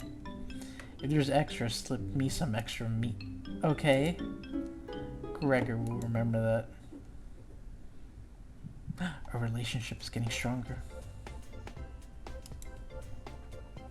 So where did this meat come from? Going to see how Anatoly is doing. Later. Is this supposed to be from like Mariah's corpse or something? You have the bedroom all to yourself. Where do you want to check first? I guess that's safe again, just to be safe. Underneath floorboard? You notice a bone sticking out. Is it a human bone? Nope, chicken bone. Gross. Inside the nightstand? Onion? Don't be a crybaby, it's just me. Onion. Was just playing with some of the toys in this drawer. You're far too old to be playing with any of them. You're never too old for toys. Hell yeah. Anyways, need to attend a secret Chompette meeting. Smell you later. Onion bounces out of the bedroom. The drawer has various children's toys in it. What's this? A hidden note. June 26, 1862. Another body of a child has been discovered within the city of Zakopane, with the remains stuffed into a barrel full of potatoes. The cause of death was identical to earlier victims, with significant blood loss due to multiple stab wounds to the stomach. This marks the fourth victim by the butcher, yeah. The butcher of Zakopane in less than a month. You take the bloody newspaper with you. Hours passed. The meal gave everyone the perseverance to keep going. I still want to know where it came from, though. Eating will just make them hungrier. They're fine now, but soon they'll be begging for more.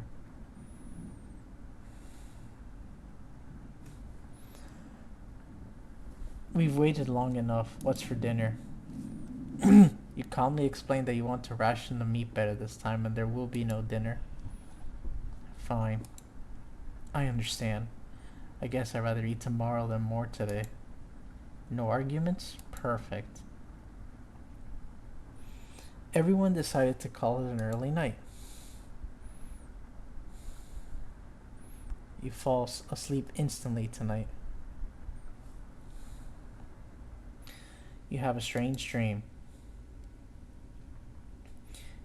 You're having dinner with a blacksmith, but he's not touching his food. The only light in the room comes from the oven. He clears his throat, stroking his beard. I can forge anything, he says.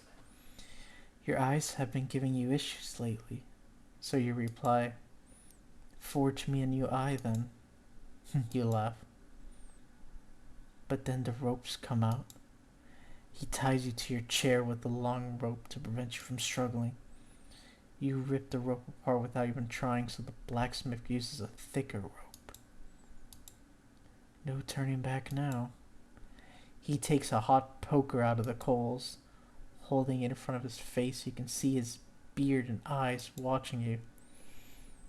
He slowly brings back the poker, aiming carefully for your eye, before plunging it through your skull with a sickening crunch. The force of the blow throws you backwards a few feet. You're unable to break the ropes. You vomit all over your chest. As the smell of your decimated eye floods your nostrils, the blacksmith stands over you, spitting on your body.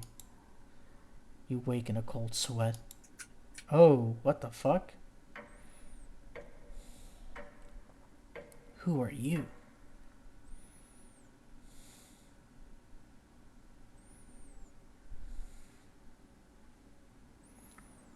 You wake up to see Gregor looking out the window.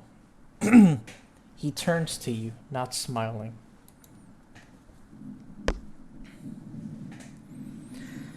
Take a look out the window. Do you notice anything?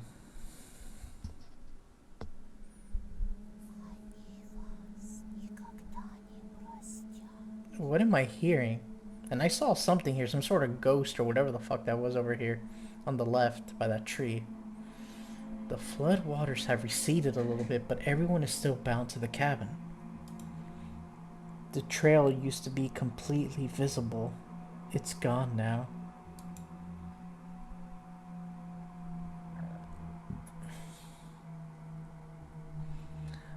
Good morning, big guy.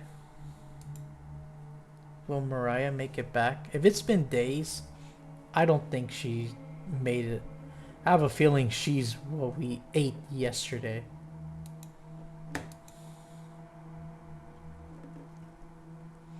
This might sound a little crazy, but every night around 2 a.m. I can hear her outside. What? She makes this awful gurgling noise like she's trying to get water out of her lungs. What?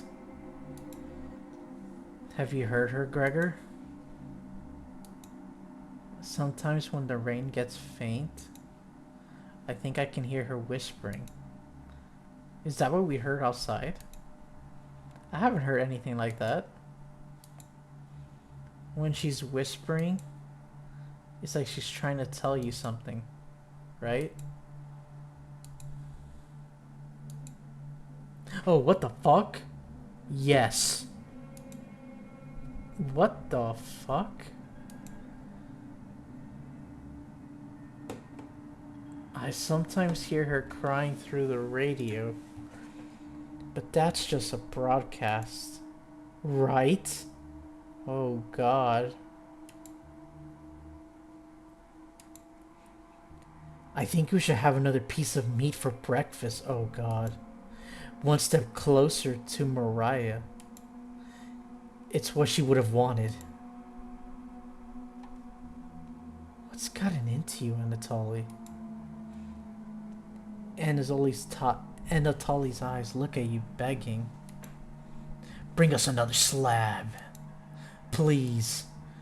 Oh god, he clearly doesn't have the stomach for it. I can't get the taste out of my mouth. Please help me. Oh god, what the fuck is wrong with you? All of you. Anatoly. Gregor looks pained at Anatoly's words. I think he's right. Please bring us more of that meat. You grab some of the meat from your secret hiding place. You cut it into squares, adding it to the boiling cauldron water. It will taste bland without any seasoning, but you need to serve it up right away. What's taking so long? Boil it faster. Oh god. It looks almost done. Patience. It's finally finished. You serve the meat in bowls.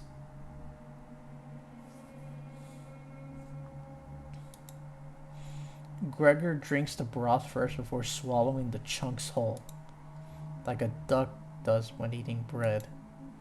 Anatoly creates ripples in the broth using the spoon he isn't eating.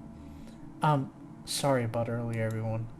I don't know what overtook me. Mariah. Anatoly begins to weep. You look over at Karen. You didn't notice her even start to eat. There's just an empty bowl now. Damn.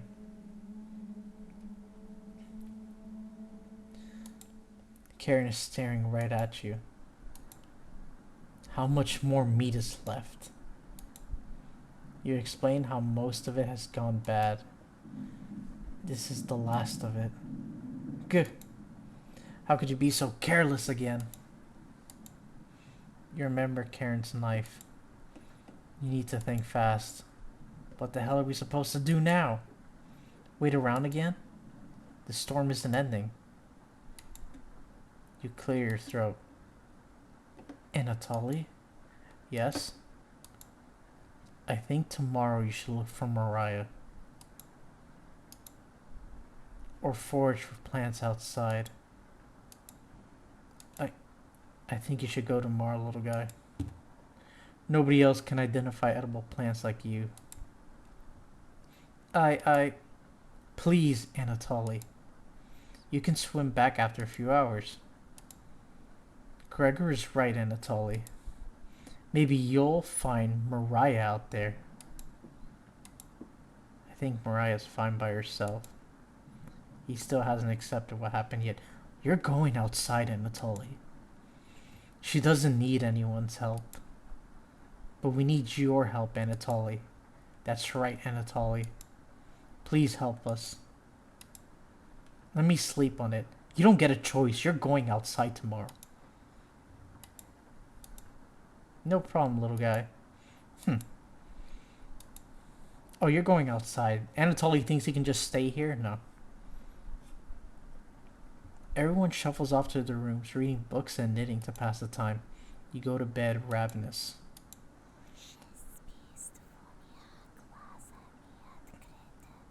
Is that who we're hearing? Mariah? Something is approaching. Onion! Onion? What? Hey. Onion! Don't be a crybaby, it's just me. Onion. Not gonna be very sweet today. I'm worried about Anatoly. He's going to cave to peer pressure. Can you stop him from leaving the cabin? You don't answer, Onion. Please? Don't you trust me?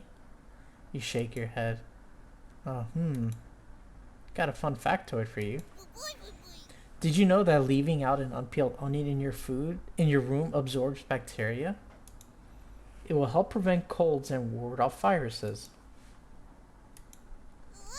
That was a lie. The fun factoid of that myth, people actually believed it in the 1500s. How embarrassing. Who would believe that? There even was a doctor in 1919 who caused a surge of people believing it. Anyways, you know what smells like a raw onion left in a room? You. It's been a while since your last bath, right? You can't remember. Could smell you before I even came into the room. Yikes. So, can you stop Anatoly from leaving? Why do you care? I know he has cabin fever, but this is ridiculous. It will be impossible to stop a grown man from leaving. Please. We don't need another one stalking the hallways. Tapping on the windows. Crying through the radio. You have the sudden urge to scream. Oh God. Why do you think I've been using the mouse holes to get around? Scared to death that I'll run into her. Oh God. Mariah's ghost is here? Don't make me tattle to Cabbage about you. She can be as mean as Potato if you get on her bad side. Just kidding, she's great. Anyways, when the time comes, just tell Anatoly you care about him and don't want him to leave. Even if it's for me, okay? You can trust me. Now, if you excuse me, I need to work on some new ice skates. They're made of butter slices, so I'll get to skate around the frying pan tomorrow. Later. I don't know. Your mind finally manages to forget everything that happened. You fall asleep again, still ravenous. Day 10. You have a strange dream. A fox is collecting payment in your living room. You despise him, so you put 2 dogs at the bottom of a sack, then add 6 chickens on top. The fox smiles at you and leaves.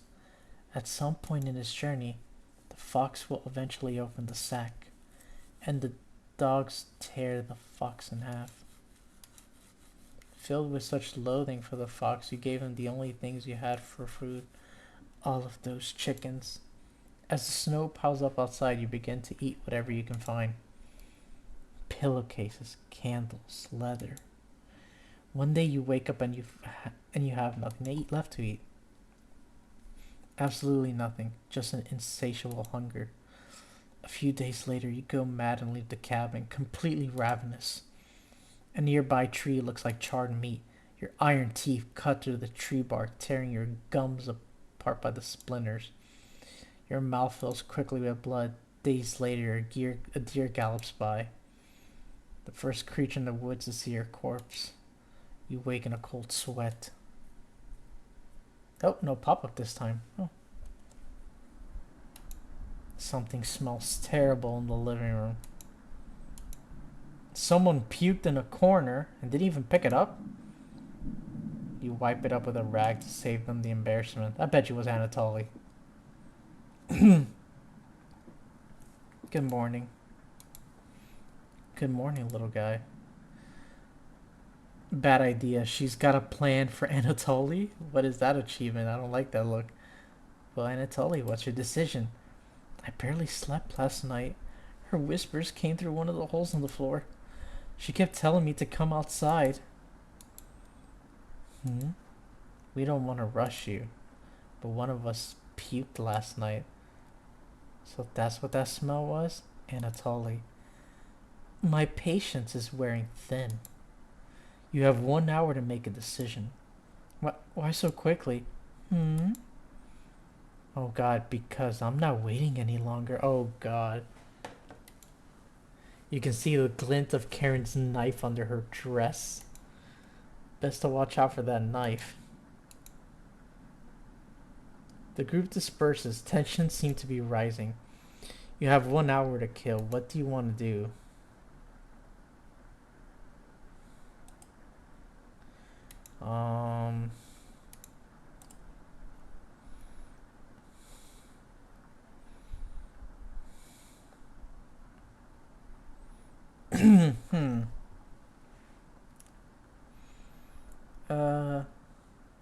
I don't think we maxed out our thing with Karen. We might as well do that, I guess.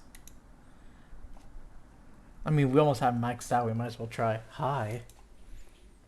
Keep this between us. I'm not giving Anatoly a choice today. He's going outside. Do I make myself clear? Yes. Good. Thank you for understanding. Karen cracked a smile. It looks like Karen will remember that.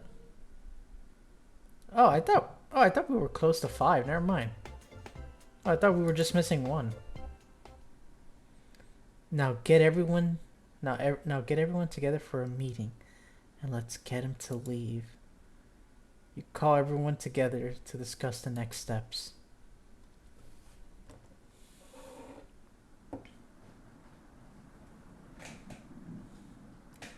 Anatoly, you okay, little guy?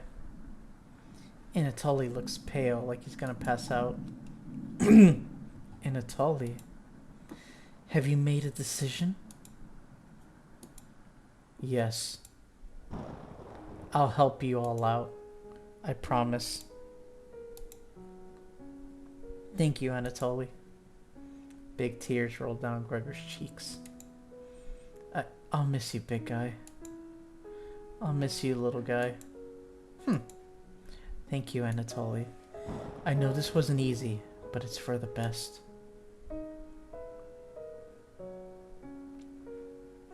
Karen. Yes? Gregor looks at you expectantly. Did you want to say something to Anatoly? You say nothing. Goodbye, Anatoly. Goodbye, everyone. Good luck, little guy. Anatoly has left the cabin.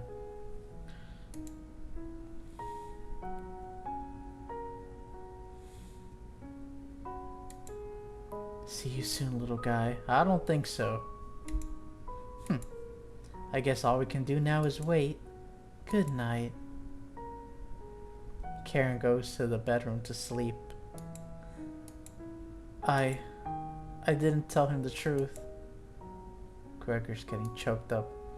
I didn't tell him. Missing him already. Gregor curls up on the couch for the night, turning his back to you. But I can sleep in the bed now, right? You shut your eyes, quickly falling asleep. What the fuck is that sound?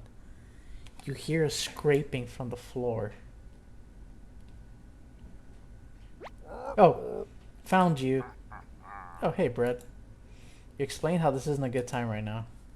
This is no laughing matter. I'm worried about Gregor. He's as tall as a tree, but as dumb as a prick. What's the root of that?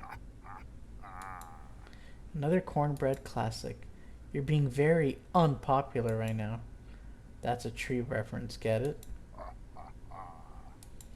Anyways, you need to protect Gregor from the red-haired woman. Cabbage called an emergency Chopin meeting and told me to give you this mission. Watch out for that knife and protect Gregor at all costs. Understood? Yes. It's the least you can do, right? You tell Bread that pun didn't make sense. On a roll today, I'll see you around. Bread hops away, squeezing himself through the mouse hole with a small pop. You fall asleep thinking about what Bread told you. You have a strange dream. It's lying on the table in front of you. You take off the glasses first, partially cracked, and set them down next to the workbench. Working the saw, you wrap the cuts in an old newspaper. Some of it gets soggy immediately, so you begin drying the cuts with a towel before wrapping. Much better. You hear something approaching, so you clench a fist and get ready to strike whatever's coming for you. You wake in a cold sweat. No pop-ups in a while. Day 11.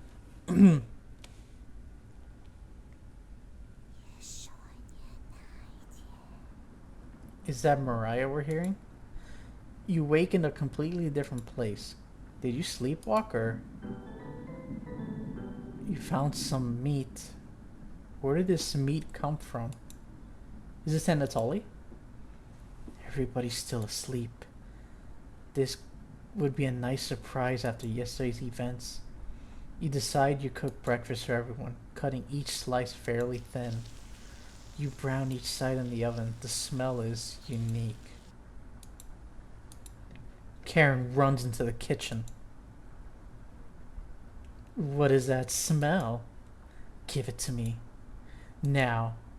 You don't argue. Karen grabs a cutlet, burning her hands before bringing it to her mouth. She hungrily devours it, barely chewing. She grabs another cutlet off the plate and eats it. He thought she was concerned with rationing. Gregor wakes up from the couch and heads to the kitchen. Oh God. Already? Oh, so the first meet we had was basically Mariah. So I'm guessing one of us found her body. I'm guessing we found her body and cut it up, I guess. And now this is Anatoly. But he succumbs to the hunger. They always do. Gregor eats his food in a few bites, carefully grabbing a second cutlet. The tears start streaming down his face, but he doesn't make a sound. You join them in the meal, quickly consuming the meat on the table. I can think straight again. We'll be out of here in no time. No need to ration anything now. Karen is sounding more determined than before. I'm gonna lie down on the couch. Try to keep this food down. Gregor crawls into the couch, turning his back to you. Karen leans in to whisper. I'm glad Mariah and Anatoly are gone. They were stopping us from bonding properly.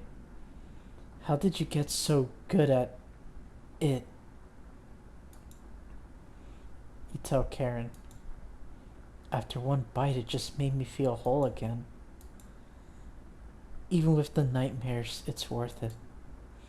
It took a few nights, but I fought back. And now it's all I can think about.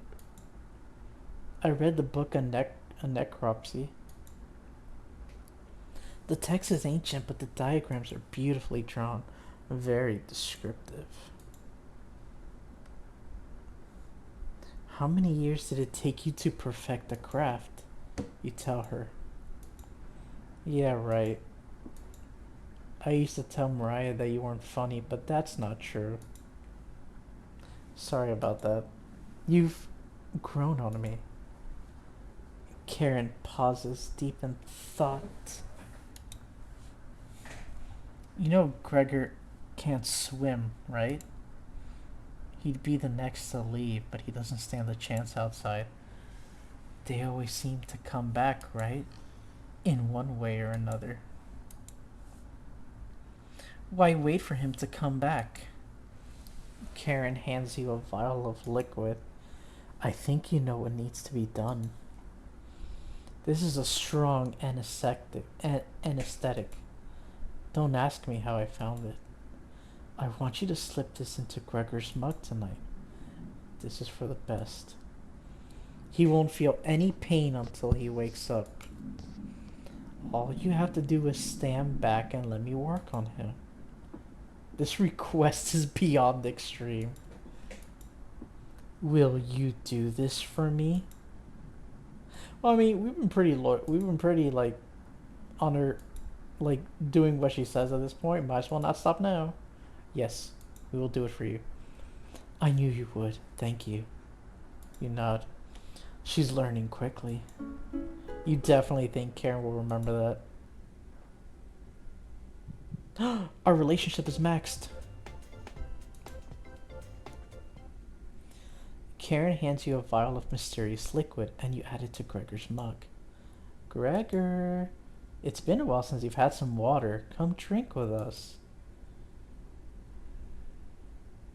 Gregor looks frightened. I can't stop thinking about the little guy.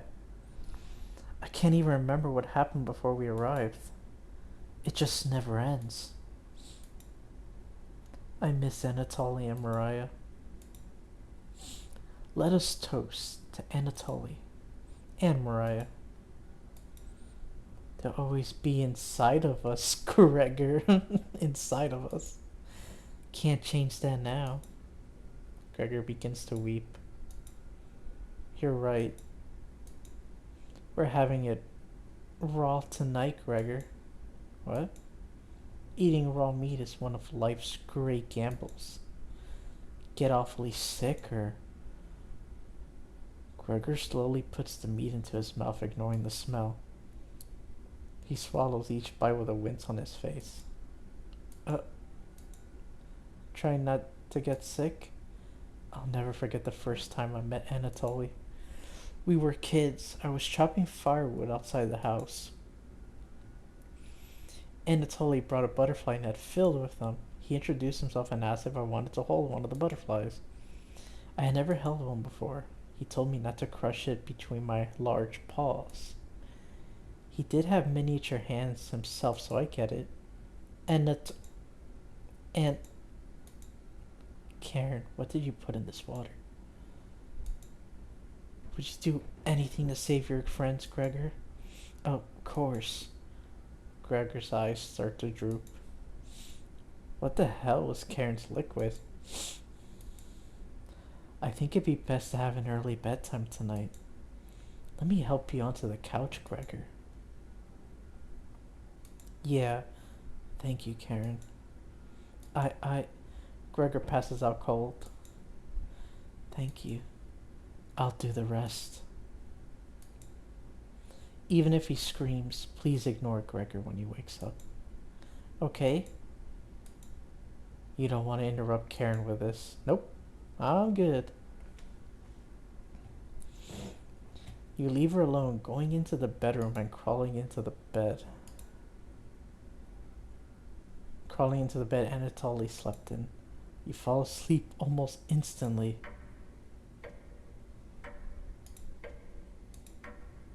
Oh boy.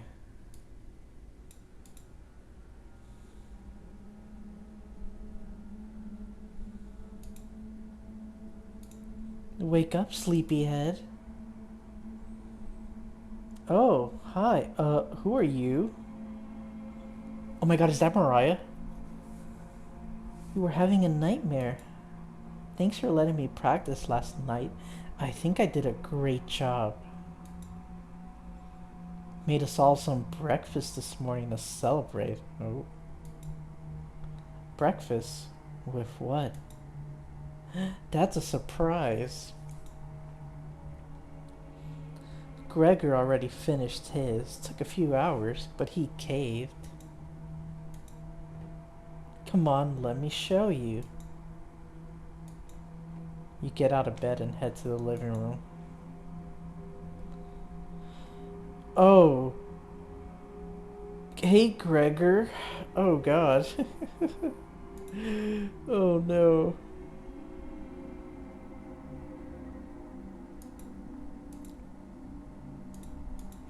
He's a little weak from the blood loss, but don't worry. Bandaged him up like a field medic. My... What is it, Gregor? Where are my... God, you're stupid. Maybe if you spent as much time reading books as chopping wood, you would have noticed the pages I was bookmarking in the necropsy book. What are you talking about? Do I have to spell it out for you? You can't swim. How are you supposed to help us when you'd immediately drown? You'd sink like a log. What? I put some of your limbs away for safekeeping. That leg was pretty tasty, huh? Oh my god, he ate his own leg? Gregor goes pale. How's that for a big breakfast? And don't try to crawl away. If you leave this couch, I'll end you. I don't want any of it to go bad, so we'll have to eat that fresh arm when everything else is gone. Speaking of which, going to start cooking another chunk. I'll leave you two alone to chat. This has gone too far. Hey, all I wanted to do was keep everyone alive and all together. But I failed at that. Are you... Are you disappointed in me? No. Thank you. That means a lot to me. Growing up, nobody had to tell me to be big and strong. It just happened naturally. My mother always made sure I never went hungry. Seconds, thirds, fourths, and yet I complained my belly was not full. One day on my way home from school, I was walking by the town inn and smelled something amazing coming right out of a pile of trash.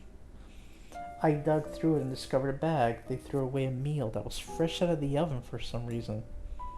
At least that's what I thought. I became ill with food poisoning and hugged the toilet and cried for hours. My mother rubbed my back and eventually carried me to bed. I learned nothing from that experience. Like everywhere else, I was just here for the food. I'll never get this foul taste out of my mouth. She's going to keep eating me. I'm sorry. Getting too lightheaded to hold a good conversation. She's gonna torture me again. You know that, right? You nod. Gregor grows a little more pale. Can you cover me with a blanket? I've never been this cold. This cabin, it chills me to the bones. Or what's left of them. Please, consider it my dying wish. Yes, consider your dying wish granted, thank you. Thank you. Much warmer now. Watch out for that knife, okay? Gregor begins to look at Peace. You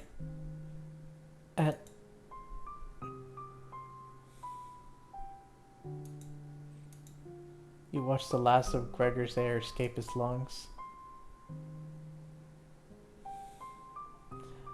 What the hell do you think you're doing? You tell Karen that Gregor gave up. We could have kept him alive for another week. What's wrong with you? No matter. What do you mean? He was dying. Karen leaves you alone. You head to the kitchen to try to find the other remains. Gregor. You look at the pile of dishes and your mind starts to wander. Hello. Let's play hide and seek. Just 5 of us to find.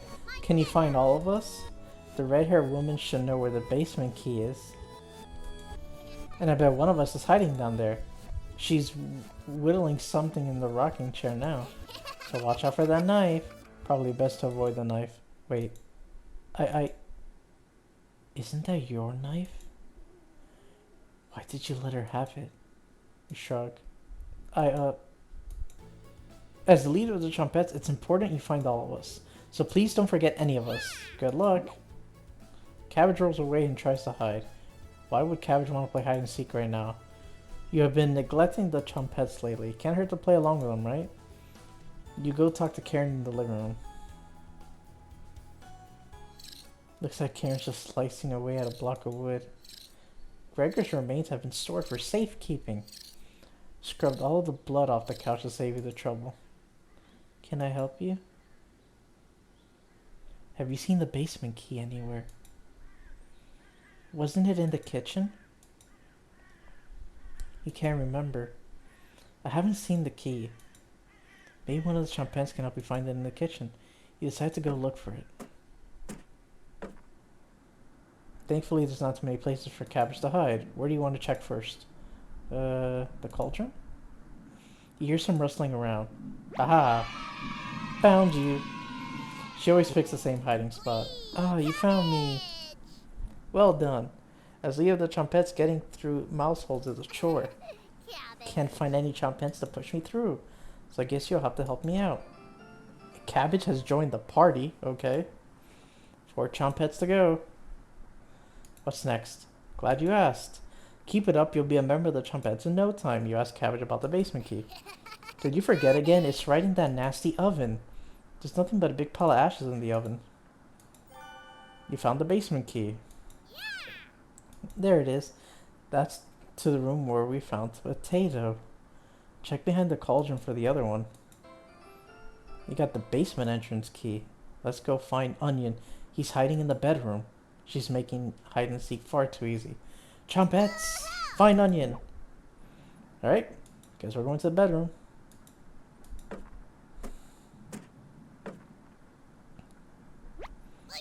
Found him. Don't be a crybaby, it's just me. Onion. Today, I'm sweet as a sugar cane. Honest. Wow, your breath stinks. Drenched head to toe in sweat too? Could smell you coming a mile away. Gross. Were you scared of the red-haired woman or something? You tell Onion the truth. Whoa. Sounds like I missed some messed up stuff. You get a pass. I'm sorry to hear about Mariah and Anatoly and Gregor. But yikes. That's 3 people gone in less than a month. Not as bad as 5 people in one night though, right? I would probably lose my lunch if I had to see that again. Anyways, didn't mean to be rude. I got your back. Glad to have you join us, Onion. No problem. There's nothing else to do today. That's not true. I heard Bread making noise in the living room. You know how loud he can get. Bread? The one and only. Chompettes. Move out. Your party is quickly expanding. 3 Chompettes left. You're getting a terrible headache. And your face is feeling numb. And your legs aren't moving. Oh well. You do some time breathing exercises for a few minutes. That seemed to help. Then suddenly feel a second wind come in. Time to get that bread. You probably strut up to the living room, happy to be alive. Bread. You hear Bread come out of the mouse hole. He's taking his sweet time. Found me. Everyone's secretly favorite chompette. Bread. Don't you loaf me? My cousin Cornbread taught me that one. He has hundreds, no, thousands of terrible puns. He's my role model. So what do you need? You tell Bread about gathering the Chompettes together. That's a pretty crumby idea. Remember what happened last time? With Potato? I mean, we all chose to be in that drawer, but this, you're going against the whole grain here. Do you really think we want to go back downstairs? Bread, we need your help finding Potato. Missed you, big guy. Come help. I would never let the Chompettes down. No need to pass my culinary quiz. I'm coming with you. Bread has joined the party. That's great, Bread. Glad to have you on board, Bread. Of course. Wait. Are you drooling? All 3 Chompettes are staring at you. Are you thinking of eating us? You accidentally lick your lips. Snap out of it.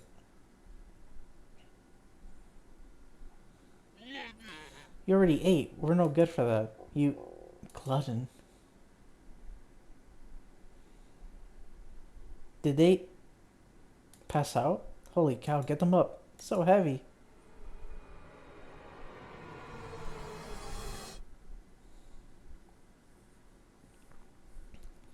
You stumble to your feet. Let's go find Raspberry and never speak of this again. I think I heard her over by the basement door. Perfect. Chompettes, mosey out. You have 3 Chompettes in your party. 2 more to go. Your head feels like it's going to crack open. Your hands have gone completely numb. This one is lasting longer than the others. You focus on wiggling your toes for a minute. You didn't pass out cold on the floor. I guess that's an achievement. 2 more to go. You go check out the basement door. Where is she? You feel a chill run up your spine. Goosebumps are all over your body. She's here. The birds outside turned silent. You could hear a pin drop. You can hear almost her breathing. You feel the sudden urge to scream. You can't sneak up on me. Don't ever try that again. Surprise! Found you, Raspberry. Oh wow, it's Barry. Nice to see you, Cabbage. We wouldn't leave you behind, Raspberry. Boy, boy. Honest. We need your help finding Potato. Dada, my dada. Our combined Chophead detective skills say he's in the basement. Oh yeah? Let's find Potato and get out of here. Raspberry has joined the party. One more to go. Don't worry, the basement's already unlocked. Oh crap, the red-haired woman is coming over here. Chompettes, Dada, let's hide. All four Chompettes quickly escape. You pretend to be studying the basement door. You hear Karen creeping up behind you. Found you. You can see the knife out of the corner of Karen's dress. I don't know if I can wait any longer.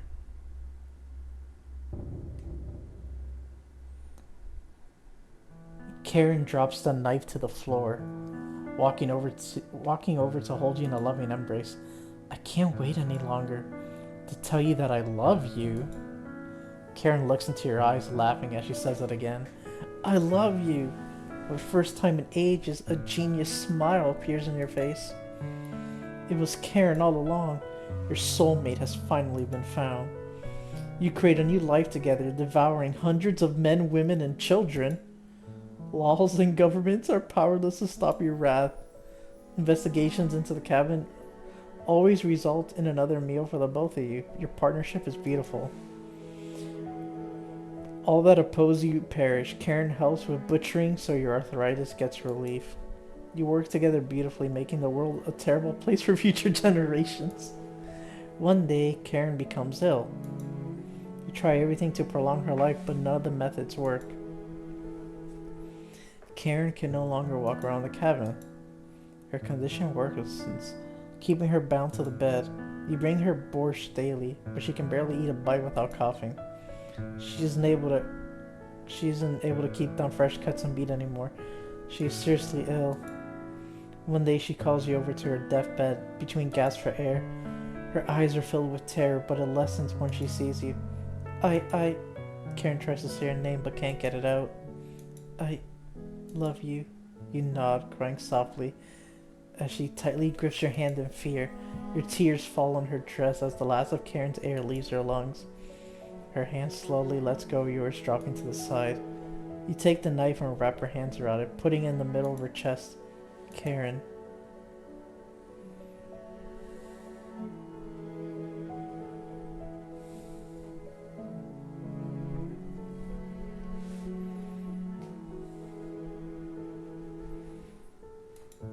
You were a true cooking companion. Joke's on you. See the secret ending. Oh, this is the secret ending?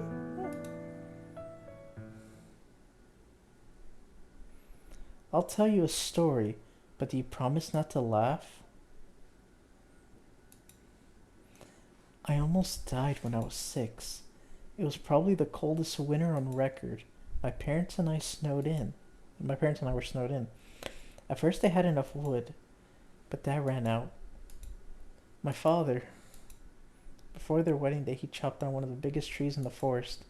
He spent months whittling it down, cutting the pieces carefully, measuring the armrests so they fit perfectly, sanding it down so not even a splinter could come out. He named it Mother's Chair. And every Saturday he washed her feet while she sat in it, whistling a tune his grandmother taught him. Looking deep into her eyes as he rubbed her ankles, took him weeks of working on it in secret. He was hyperventilating when he dismantled it. Each heavy breath was a foggy cloud. His tears were freezing to his cheeks. The fire only lasted 2 days. And later the frostbite turned his fingertips completely black. I cried almost as hard over his fingers as he did the chair. After a while, when the food was running out, he began to search every inch of our cabin. But he finally found what he was looking for. A little mouse. Holding it, wiggling his hands must have been painful. Between wincing, he divided it in two. One piece for me and one for my mother. How's that for a big breakfast? His corpse was the first I ever saw that was frozen solid. Thank you for listening. Wait, that's not how it happened. Show me where you keep hiding the meat. Let's tear them apart piece by piece. Just like Gregor. Karen looks like she's ready to bury the knife into you. What do you do? Hold on, let's save. Tell her about the basement. So that's why it's locked. Open it. I have to see the room. Thank you. I'll bring up some cutlets and we'll have a great dinner. Okay? See you soon. Karen descends the staircase into darkness. You locked the basement door? Did you just lock the door? You block out the screams of rage and bargaining. Given enough time, they will end. You crawl into bed and go to sleep.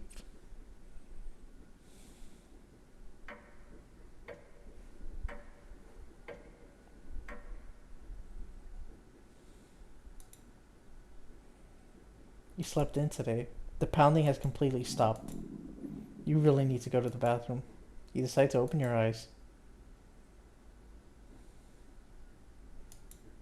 You must have sleepwalked to the bathroom last night. The glow of the candle is oddly comforting. The candle blew out, and the door's locked. You find the flashlight in the corner of the bathroom and turn it on. You're in the dark, but you're not alone. Click on the objects around the bathroom to get more information or find hidden clues. If you're stuck, just wait a little bit to see the glint of objects to inspect around the bathroom. Just move around your cursor to search the room. Cabby, hello. Hello. Are you locked in the bathroom again? You tell her about the candle being blown out. Maybe you just need to try wiggling it a little bit. You unlock the bathroom door. Sometimes the simple method is the best one. Now, if you excuse me, you need to conduct the next secret trumpet meeting. Later, you quickly make your escape. Oh, that was easy. Well, getting locked in the bathroom is enough excitement for one day. You get under the covers and quickly fall asleep.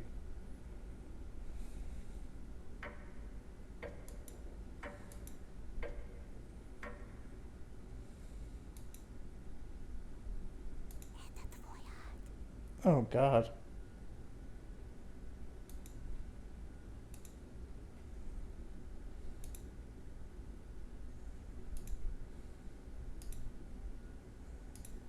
Wake up, sleepyhead. Karen? Just your imagination again. Karen can't still be alive, right? Someone's at the door. You grip the doorknob tightly. Get ready for what's next. Oh no. That can't be the real Gregor. You determine the haunt has officially begun. Some spirits move on immediately, others linger. And some stop at nothing to give you a heart attack, or get you to fall down a flight of stairs, or cause you to wander into an early demise. No way of knowing which one the group would choose. The rain has stopped outside. You decide to look out the window. Oh God, I saw that. The floodwaters are completely gone. Karen would appreciate the good news, but not after locking her in the basement.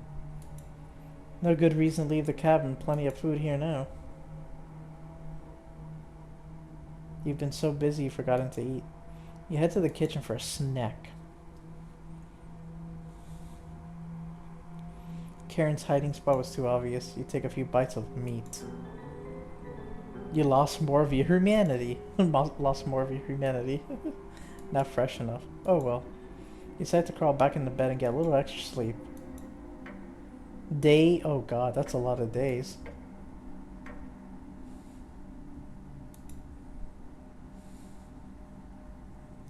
You have a strange dream. The clouds have parted. The rain has gone away. You wake in a cold sweat. Is this another trick or... Good morning? She's still sticking around. You head to the kitchen to get breakfast. Your food is gone. That noise was coming from the living room. Anatoly? Nobody's here. Some deep scratches are dug in the wood by the couch. Something is approaching. What's making that noise? It sounded like it was coming from the basement door. You go over to investigate. It's probably, what's her name? Cold wind is blowing through the hole in the door. You get goosebumps all over your arms. Is this, Oh! You wake in a cold sweat. Oh, this was still a dream.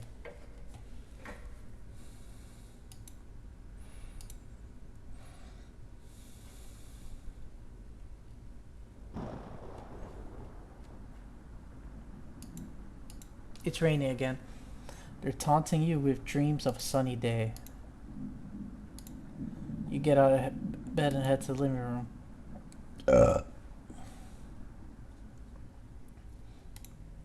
You can still smell Gregor here. Should you have intervened with Karen? Probably wouldn't have changed the outcome. It also might have led to your death. The couch is still comfortable even after Gregor imprinted on it. You decide to take a nap, which quickly turns into a sleep.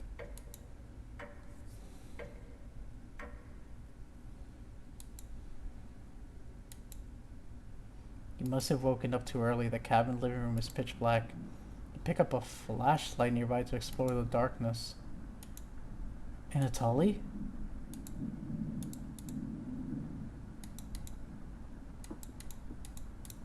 The first note you've ever received. Thinking about it, the messenger puts a smile on her face.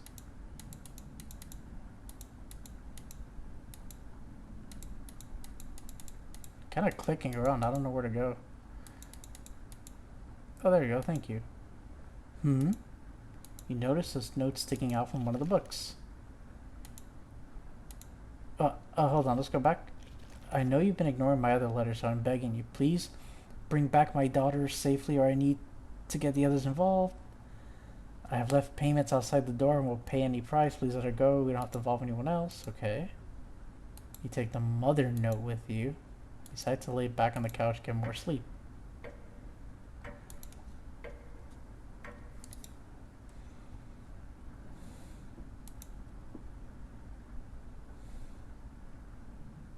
You sleptwalked again. You can hear Potato mumbling in the drawer. Oh, it's you again. Tell me. In that first week of the red-haired woman, the others, where did you sleep? You think for a minute but come up with nothing. It's worse than I imagined. If I can be honest, it was truly horrific to witness. Still nothing? You would routinely collapse in the middle of the hallway, sleepwalking into walls, or worse, going down into the basement.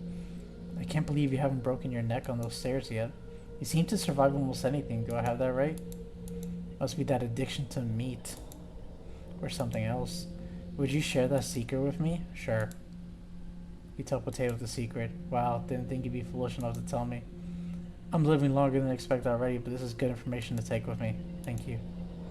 Was that the right thing to tell Potato? Haha. It's a delight to watch you fall apart. What does the red-haired woman have in store for you? You haven't thought about Karen in a while. How many days has she been down there? You do realize she's probably feasting on the three. She'll be much stronger than the last time you saw her. Go downstairs. Put an end to this. Not for the Chumpets, just for me.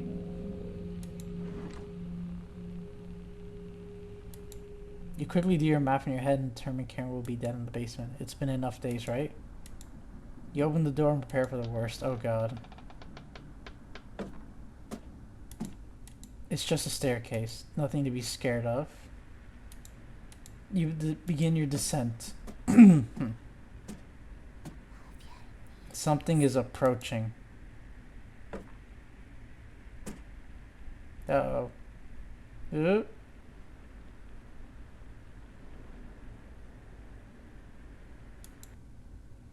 Mariah? Can you hear me? I've been down here the entire time. It's so good to see you again. There's plenty of bread down here. Why aren't you saying anything? I'll never forgive you for what you did. You put Anatoly through hell. You desecrated my corpse. You gave them that disgusting hunger. All of that is water under the bridge now. And Anatoly's down here. Come have some bread with us. They always try things like this. Their anger concentrated near their grave leads to tricks and traps. You're not falling for this one. Why aren't you listening to me? There's bread down here, loaves of it. Fine. I won't stop you from finding the others down here. One piece of advice: beware of Karen. She is ill beyond repair. Gregor will try to talk you out of reaching the room. Anatoly will try to talk you into leaving the cabin. And Karen will rip the flesh from your bones. We'll talk again. You feel Mariah leaving the staircase. You go deeper into the abyss. The walls down here, they're dirt and soot. Something is approaching.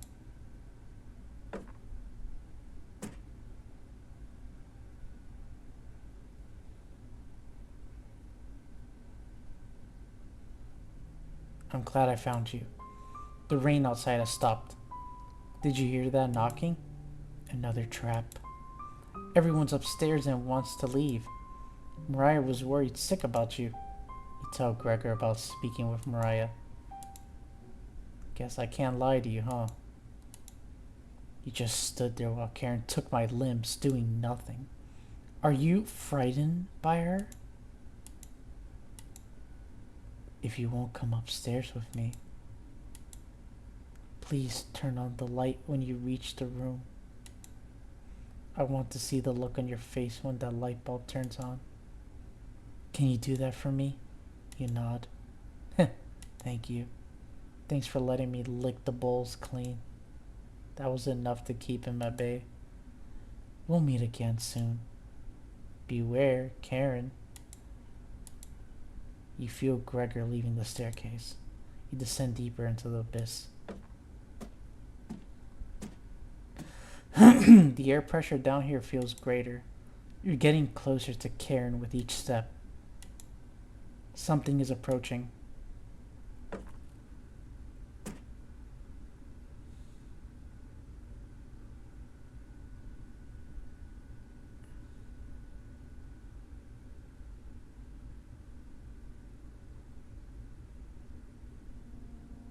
Oh, it's Anatoly now. Oh.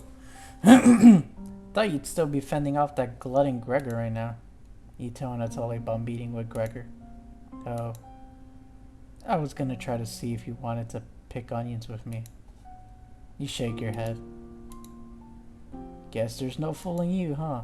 You survived this long and now you'll need to fend off Karen. I can't tell if I'd rather have you or her sticking around down here. You ask Anatoly where Karen is. Oh, she's just below us, waiting to devour you. Karen's been practicing on her butchering again. Maybe she'll start with your arms. Haha. Down here, the whispers have told me about you. I can't even believe some of the things you've done. Worse than any war crime. So many whispers about these sort of things. So many whispers down here. It ends at the bottom. Karen might be alive down here, but you won't be. See you again soon. You feel Anatoly leaving the staircase. You grit your teeth and keep going. Your feet finally hit solid ground in the basement.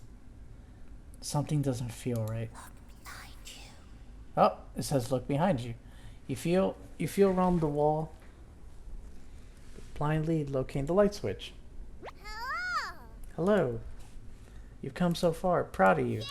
As leader of the Chompettes, I want to let you know we have your back. No matter what happens down here, just call out to us and we'll be there. Oi, oi. Honest. Oi. Wouldn't let you die down here.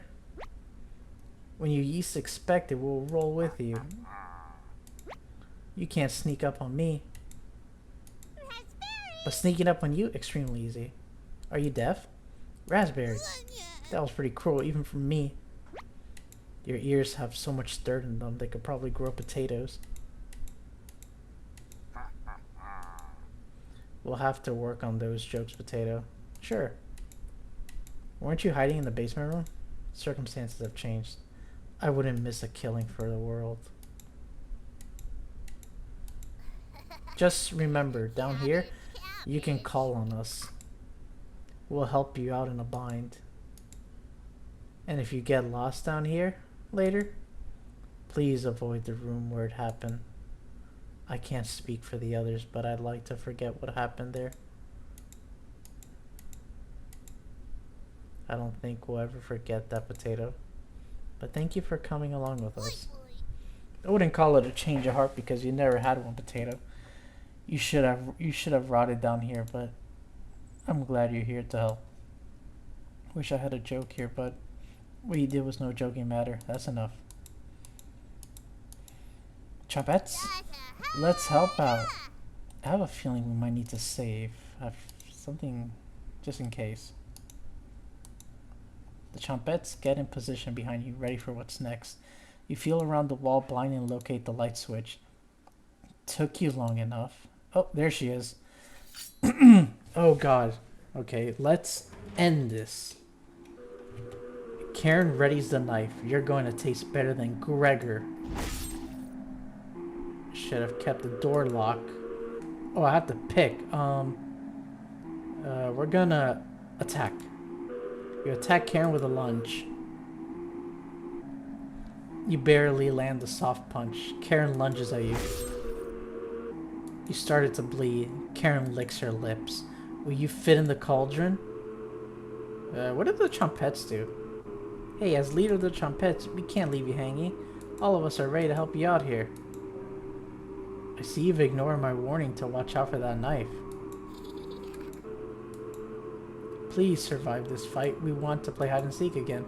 Chompettes, help out. Cabbage has filled you with hope. You've gained 5 HP.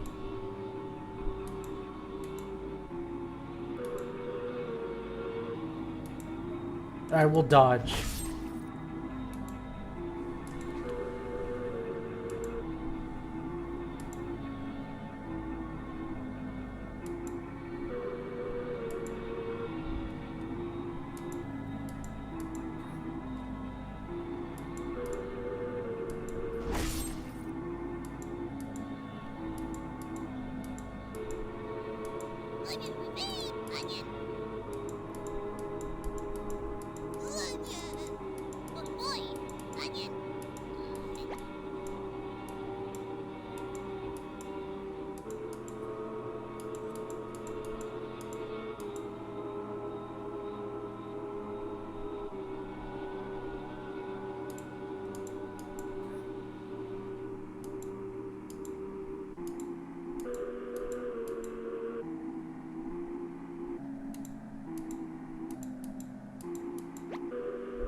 No, we died. Oh shit, let's I guess let's try again.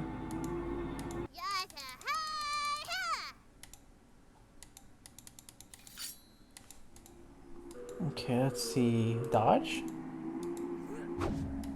Okay, hell yeah.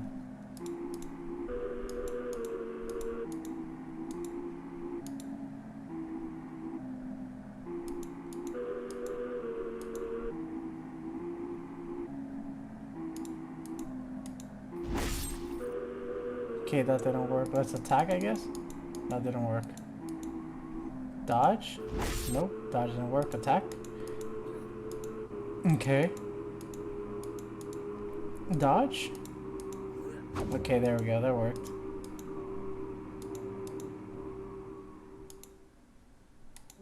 Attack. Dodge?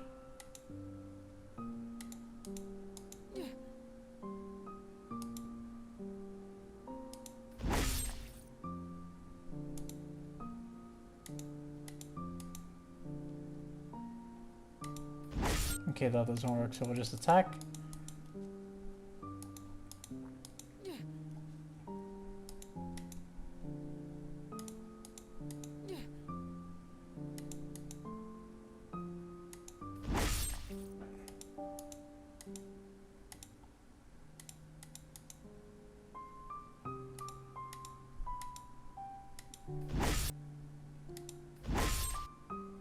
Okay, that doesn't work. Let's try trumpets. Guess let's try healing.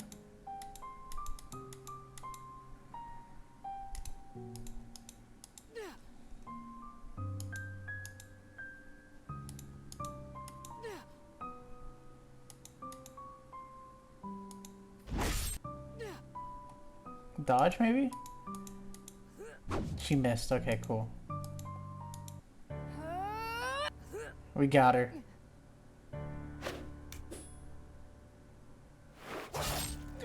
You're dead.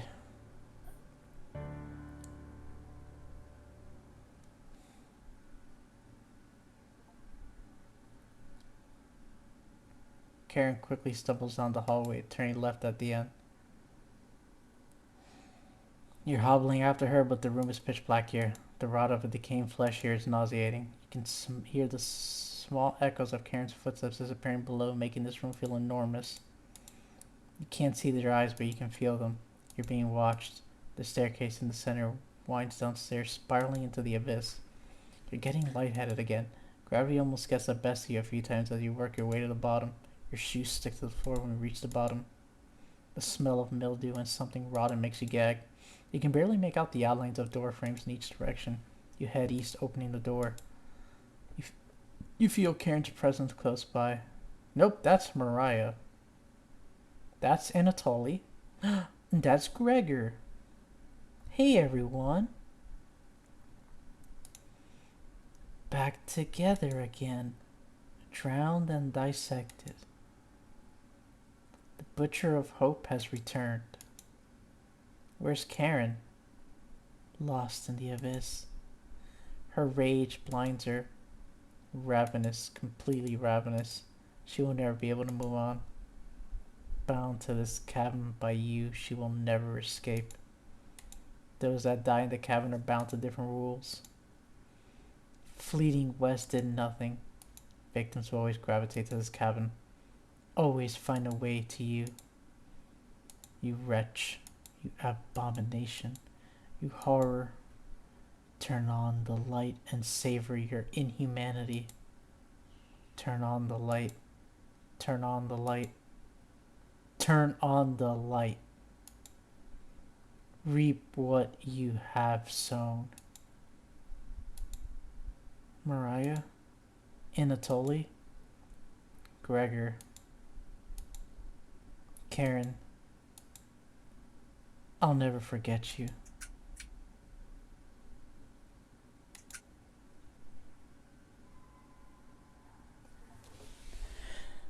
Plenty of meat still in those bones. That's an ending.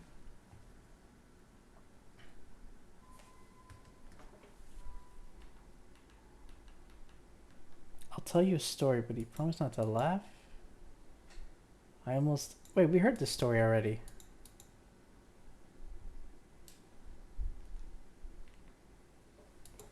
Yeah, we heard this story already. But why is he repeating? Yeah, chop down one of the biggest trees. Yeah, we heard this story already. But why is he repeating now at the end?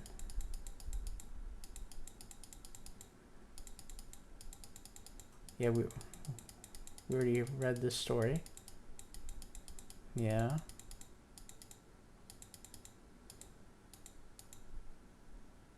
You heard talking upstairs, thieves. You grab your flaying knife and silently go upstairs. You'll eat well tonight. four look completely shocked at the sight of you. We. She doesn't look like she has the courage to speak. We've been lost for a few days. Your cabin is the only hut we've seen out here. Can we stay here for a few nights? You clear your throat and ask the questions you've asked thousands of times. Did you come on your own free will, or were you sent? We were technically sent. And it's Ollie. We came on our own free will. The woman looks confident in her answer. They answered incorrectly. You clear your throat again, coughing profusely. You may stay in my cabin until you're ready to leave. The group looks terrified of you. As they should be. Wasn't that trail steep? Yeah. The group finally returns to normal. It's forced, but they attempt to save face. That walk was brutal, but this cabin is amazing. Full of kitchen, running water, it really has everything. Finally, a place I can read a good book in peace. And it begins all over. Rhina, check it out. A cabin all the way out here? What about that psychopath? We lost him a few kilometers ago, don't worry. Doesn't look like anyone's home. Hello? Come on, Rhina. Sun is setting. Let's take shelter here just for the night. You sure that's a good idea, Selena? Of course. Oh my god, I'm noticing the colors of the text. Were these once the Chompets? Hope there's some snacks in here, Selena. I guess we don't have a good choice. We'll head back to Zakopane in the morning. Don't worry about it. It's just for one night. You decide to join up with your friends inside. Did you lock the door? All set. Could you see him out the window? No, he probably went back to town. Is anyone here? No, yelled and stomped around, nothing. This cabin is abandoned. Let's stay here tonight. What? Relax, it's gonna be freezing outside, so it's either him or us. Let's avoid making a fire. Don't want him to see us in the distance. No fire? There's blankets in the bedroom. What we find, Oleg? This cabin chills me to the bones. We'll need them. Whenever Bolek gets nervous, he tells a joke to break the tension. What is going on now? Get one of Raziel's classics for you. What do you call a snowman's kids? Children. Oh, this is bread. Okay. Yeah, these are the Chompets. Let's fill up and search the cabin. See if you find any food for us to eat tonight. I'll take the bedroom. Leave the living room to me. I'll search the kitchen. Don't need to help me. You sure? Of course, I know exactly where to look first. I got the Zakopane Junior Baker Award, remember? Selena. Alright, everyone. Let's move out. Yep. That's cabbage. Yep. Help the team by... Okay. So, I guess this is like... Looks like there's more to this game. I thought we finished it. Your bond with Selena, Oleg, and Bolek is unbreakable. Focus on exploring the cabin. You only get one choice, so choose wisely. Who do you want to help out first? Okay. So it looks like there's a lot more to this game. But unfortunately, I do have to end it here as it is New Year's and as it is getting closer to New Year's, so I gotta step away for a bit. I will be back later after New Year's, so we'll pick this up then. I thought I would have been done by that, but it looks like there's much more to this game. Oh, that's lovely. That's cute. But yeah, we are going to go ahead and end it here and raid out.